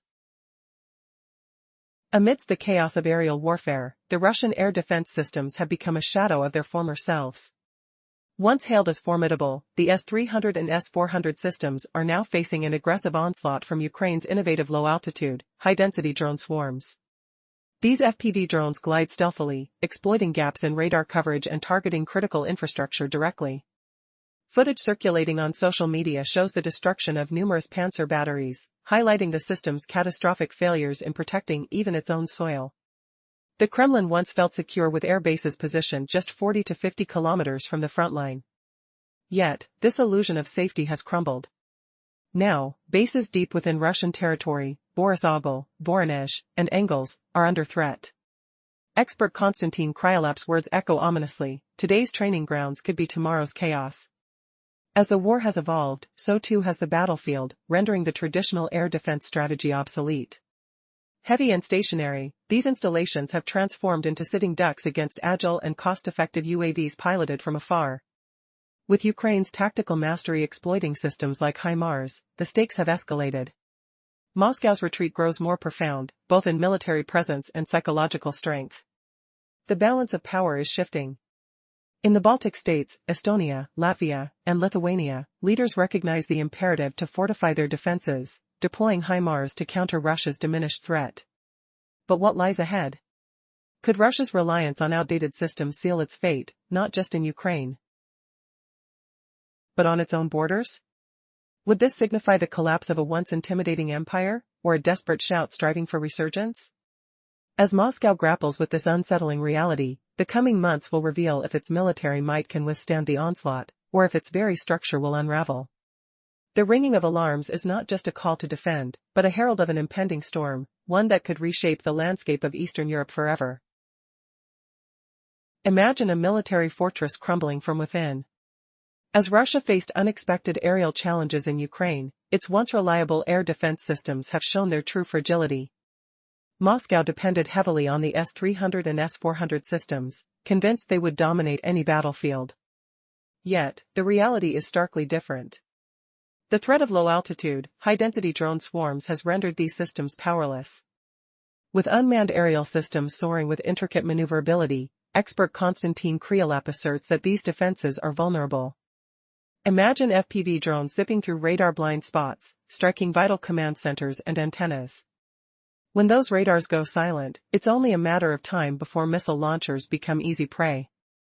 The fallout of HIMARS attacks forced many Russian air defense units to retreat, spotlighting their positions and scintillating their inadequacies regarding mobility. While high-mobility artillery rocket systems can vanish in minutes after firing, the S-300 and S-400 sit like sitting ducks, tethered to fixed infrastructure. As Russian forces scramble to adapt against Ukraine's hit-and-run tactics, the situation appears desperate. Adding to this chaos, the much-touted S-500 systems, celebrated in state media but plagued with technical glitches, remain undeployed in active service. With over 80% of Ukrainian ballistic missiles hitting their marks since early 2025, the illusion of security erodes. Meanwhile, the Panzer systems, designed to form the lower tier of air defenses, have disappointed. Once successful in conflicts like Libya and Syria, they proved ineffective against the advanced swarm-based drones of Ukraine. The echoes of failure ring loud. How can a giant like Russia find itself outpaced by nimble drone tactics? What does this mean for the future of military engagements? As the war drags on, Russia's inadequacies in the air become evident. The once impenetrable fortress is now crumbling under the weight of its own strategies. The battlefield is shifting, but how will Moscow respond to this unexpected and vulnerable state? Will it adapt, or will history repeat itself in a catastrophic downfall? Stay tuned as tensions escalate and the stakes rise ever higher. In the unfolding saga of Eastern European security, a pivotal moment is upon us. The Baltic states are not merely reacting, they are taking bold steps that could redefine the balance of power. Latvia and Lithuania's decision to deploy US-made Patriot systems is a game-changer. This isn't just about air defense, it's a direct challenge to Russia's Kaliningrad region, a move that sends shockwaves through the Kremlin. Imagine the tension in the air as military personnel coordinate operations, the hum of machinery blending with the urgency of strategic discussions. The establishment of a joint coordination table, unbound by traditional NATO protocols, signifies a shift towards a more agile and responsive defense framework. This could be the blueprint for future alliances, where rapid decision-making replaces bureaucratic delays. But what does this mean for Russia? The deployment of these systems places critical military assets within striking distance of Kaliningrad, Pskov, and even Smolensk. The Kremlin's vulnerability is laid bare, and the stakes have never been higher. As military activity in Kaliningrad surges and the Baltic fleet stands ready, one must wonder, Is this a defensive posture or a sign of desperation? The Kremlin's grip on its northern border is slipping, and the implications are profound. The integration of Baltic defenses with American systems has shattered Russia's long-held aspirations for a buffer zone. The question looms large: can Moscow adapt to this new reality, or is it already too late? As we delve deeper into this unfolding narrative, the tension escalates. The Baltic states are not just fortifying their defenses, they are reshaping the geopolitical landscape. The Kremlin's response will be crucial. Will it escalate tensions further, or will it seek a path to de-escalation? The answers lie ahead, and the world watches with bated breath. In the shadow of Brussels, a storm brews in Kiev. Military activity has surged, with Russia's Baltic fleet on high alert. The Kremlin, once confident, now feels the tremors of panic. For the first time, it senses a loss of control over its northern border. The dream of a buffer zone has crumbled, replaced by a stark reality: direct contact with NATO forces. But what does this mean for Moscow's grip on power? The Baltics have swiftly integrated with American defense systems, shattering Russia's long-held illusions. No longer is war confined to the battlefield, it's about range, speed, and coordination. The Baltics recognized this early, establishing fortified platforms for high-precision systems and radar-supported command centers. These are not temporary measures, they signify a permanent shift in the balance of power. As the Kremlin grapples with this new reality, it must now consider threats from both the east and the north. This dual front complicates resource allocation and command strategies. The Baltics are not just securing their own borders, they are sending a powerful message to Ukraine and the West. The implications for NATO's future are profound. Will the alliance expand, and will new members be ready to shoulder the defense burden? Amidst this turmoil, whispers of low morale among military units in Kiev emerge. Soldiers are questioning their purpose, their resolve shaken. Could this be the beginning of a larger crisis within the ranks? As the Kremlin struggles to maintain control, the internal fractures may become more pronounced. The situation is dire. The Baltic states are not merely reacting, they are reshaping the strategic landscape. With each passing day, the Kremlin's grip weakens. Will this lead to a shift in power dynamics, or will Moscow find a way to reassert its dominance? The answers lie in the unfolding drama of the region, where every decision could tip the scales. As the military balance shifts, the stakes rise. The Kremlin faces threats from within and without. Can it adapt to this new reality, or will it falter under the pressure? The fate of Kiev hangs in the balance, and the world watches closely. Economic collapse strangles Belarus. Sanctions from the West crush its banks, its energy, its trade. But is this just an economic crisis, or something far darker? The streets of Minsk tell the real story. Shoppers touch wilting vegetables, their prices up 70%. They smell the stale bread, its cost soaring. Their salaries have lost a quarter of their value. This is the price of loyalty to Moscow. The Lukashenko regime blames the West, calling it a hybrid war. Yet the people know the truth. Their support for Russia's invasion brought this disaster. Now, their wallets are empty, and their future is stolen. But the pain goes deeper than the markets. The financial system is paralyzed. Following the 18th EU sanctions package, banks cannot access global payments. Businesses wait weeks for a single foreign transfer. Many have shut down forever. The regime's propaganda cannot hide empty shelves, or the silence of closed factories. The sound of desperation grows louder. Will the people's anger finally boil over? And then, the final blow. The nation's youth are fleeing. A net migration loss of 12% in just 3 years. They cross borders illegally into Poland and Lithuania, seeking any future but this one. The most talented minds, the strongest workers, are gone. The country's backbone is broken. What happens to a nation that loses an entire generation? The dominoes are falling. But the Kremlin seems not to care, or even notice. Fueling the Baltics' rise, and Russia's internal decay. Morale crumbles within Kremlin ranks. Now, a seismic shift cracks Moscow's very doctrine. This is not simple war. It is a doctrine reshaped. The Baltics lead this charge. No longer hiding behind borders. They strike preemptively. They forge a new war machine. Faster systems, shorter command chains, fully integrated allies. They write the new rules of battle. And within these rules, Moscow reads its oldest nightmare. Encirclement. Not by tanks, but by relentless technology. This is the Kremlin's deepest fear realized. Ukraine proved the power of this new doctrine. Western HIMARS systems became the first true game-changer. Their thunder reshaped the entire conflict. Ukrainian strikes with these launchers devastated Russian forces. In 2023 alone, over 50 ammo dumps vanished. More than 40 command posts were erased. Over 30 radar and air defense systems blown to scrap. These numbers are not just tactical.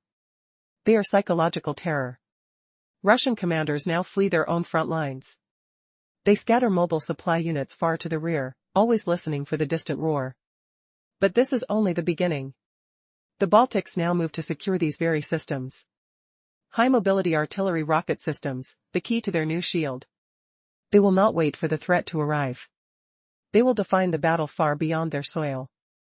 So the question hangs in the cold Baltic air: if a single weapon could break an army's spirit, what will an entire alliance armed with it do? The encirclement tightens. But the loudest sound is not an explosion, it is the silent panic inside the Kremlin's walls. What happens when your enemy learns to think faster than you can even react?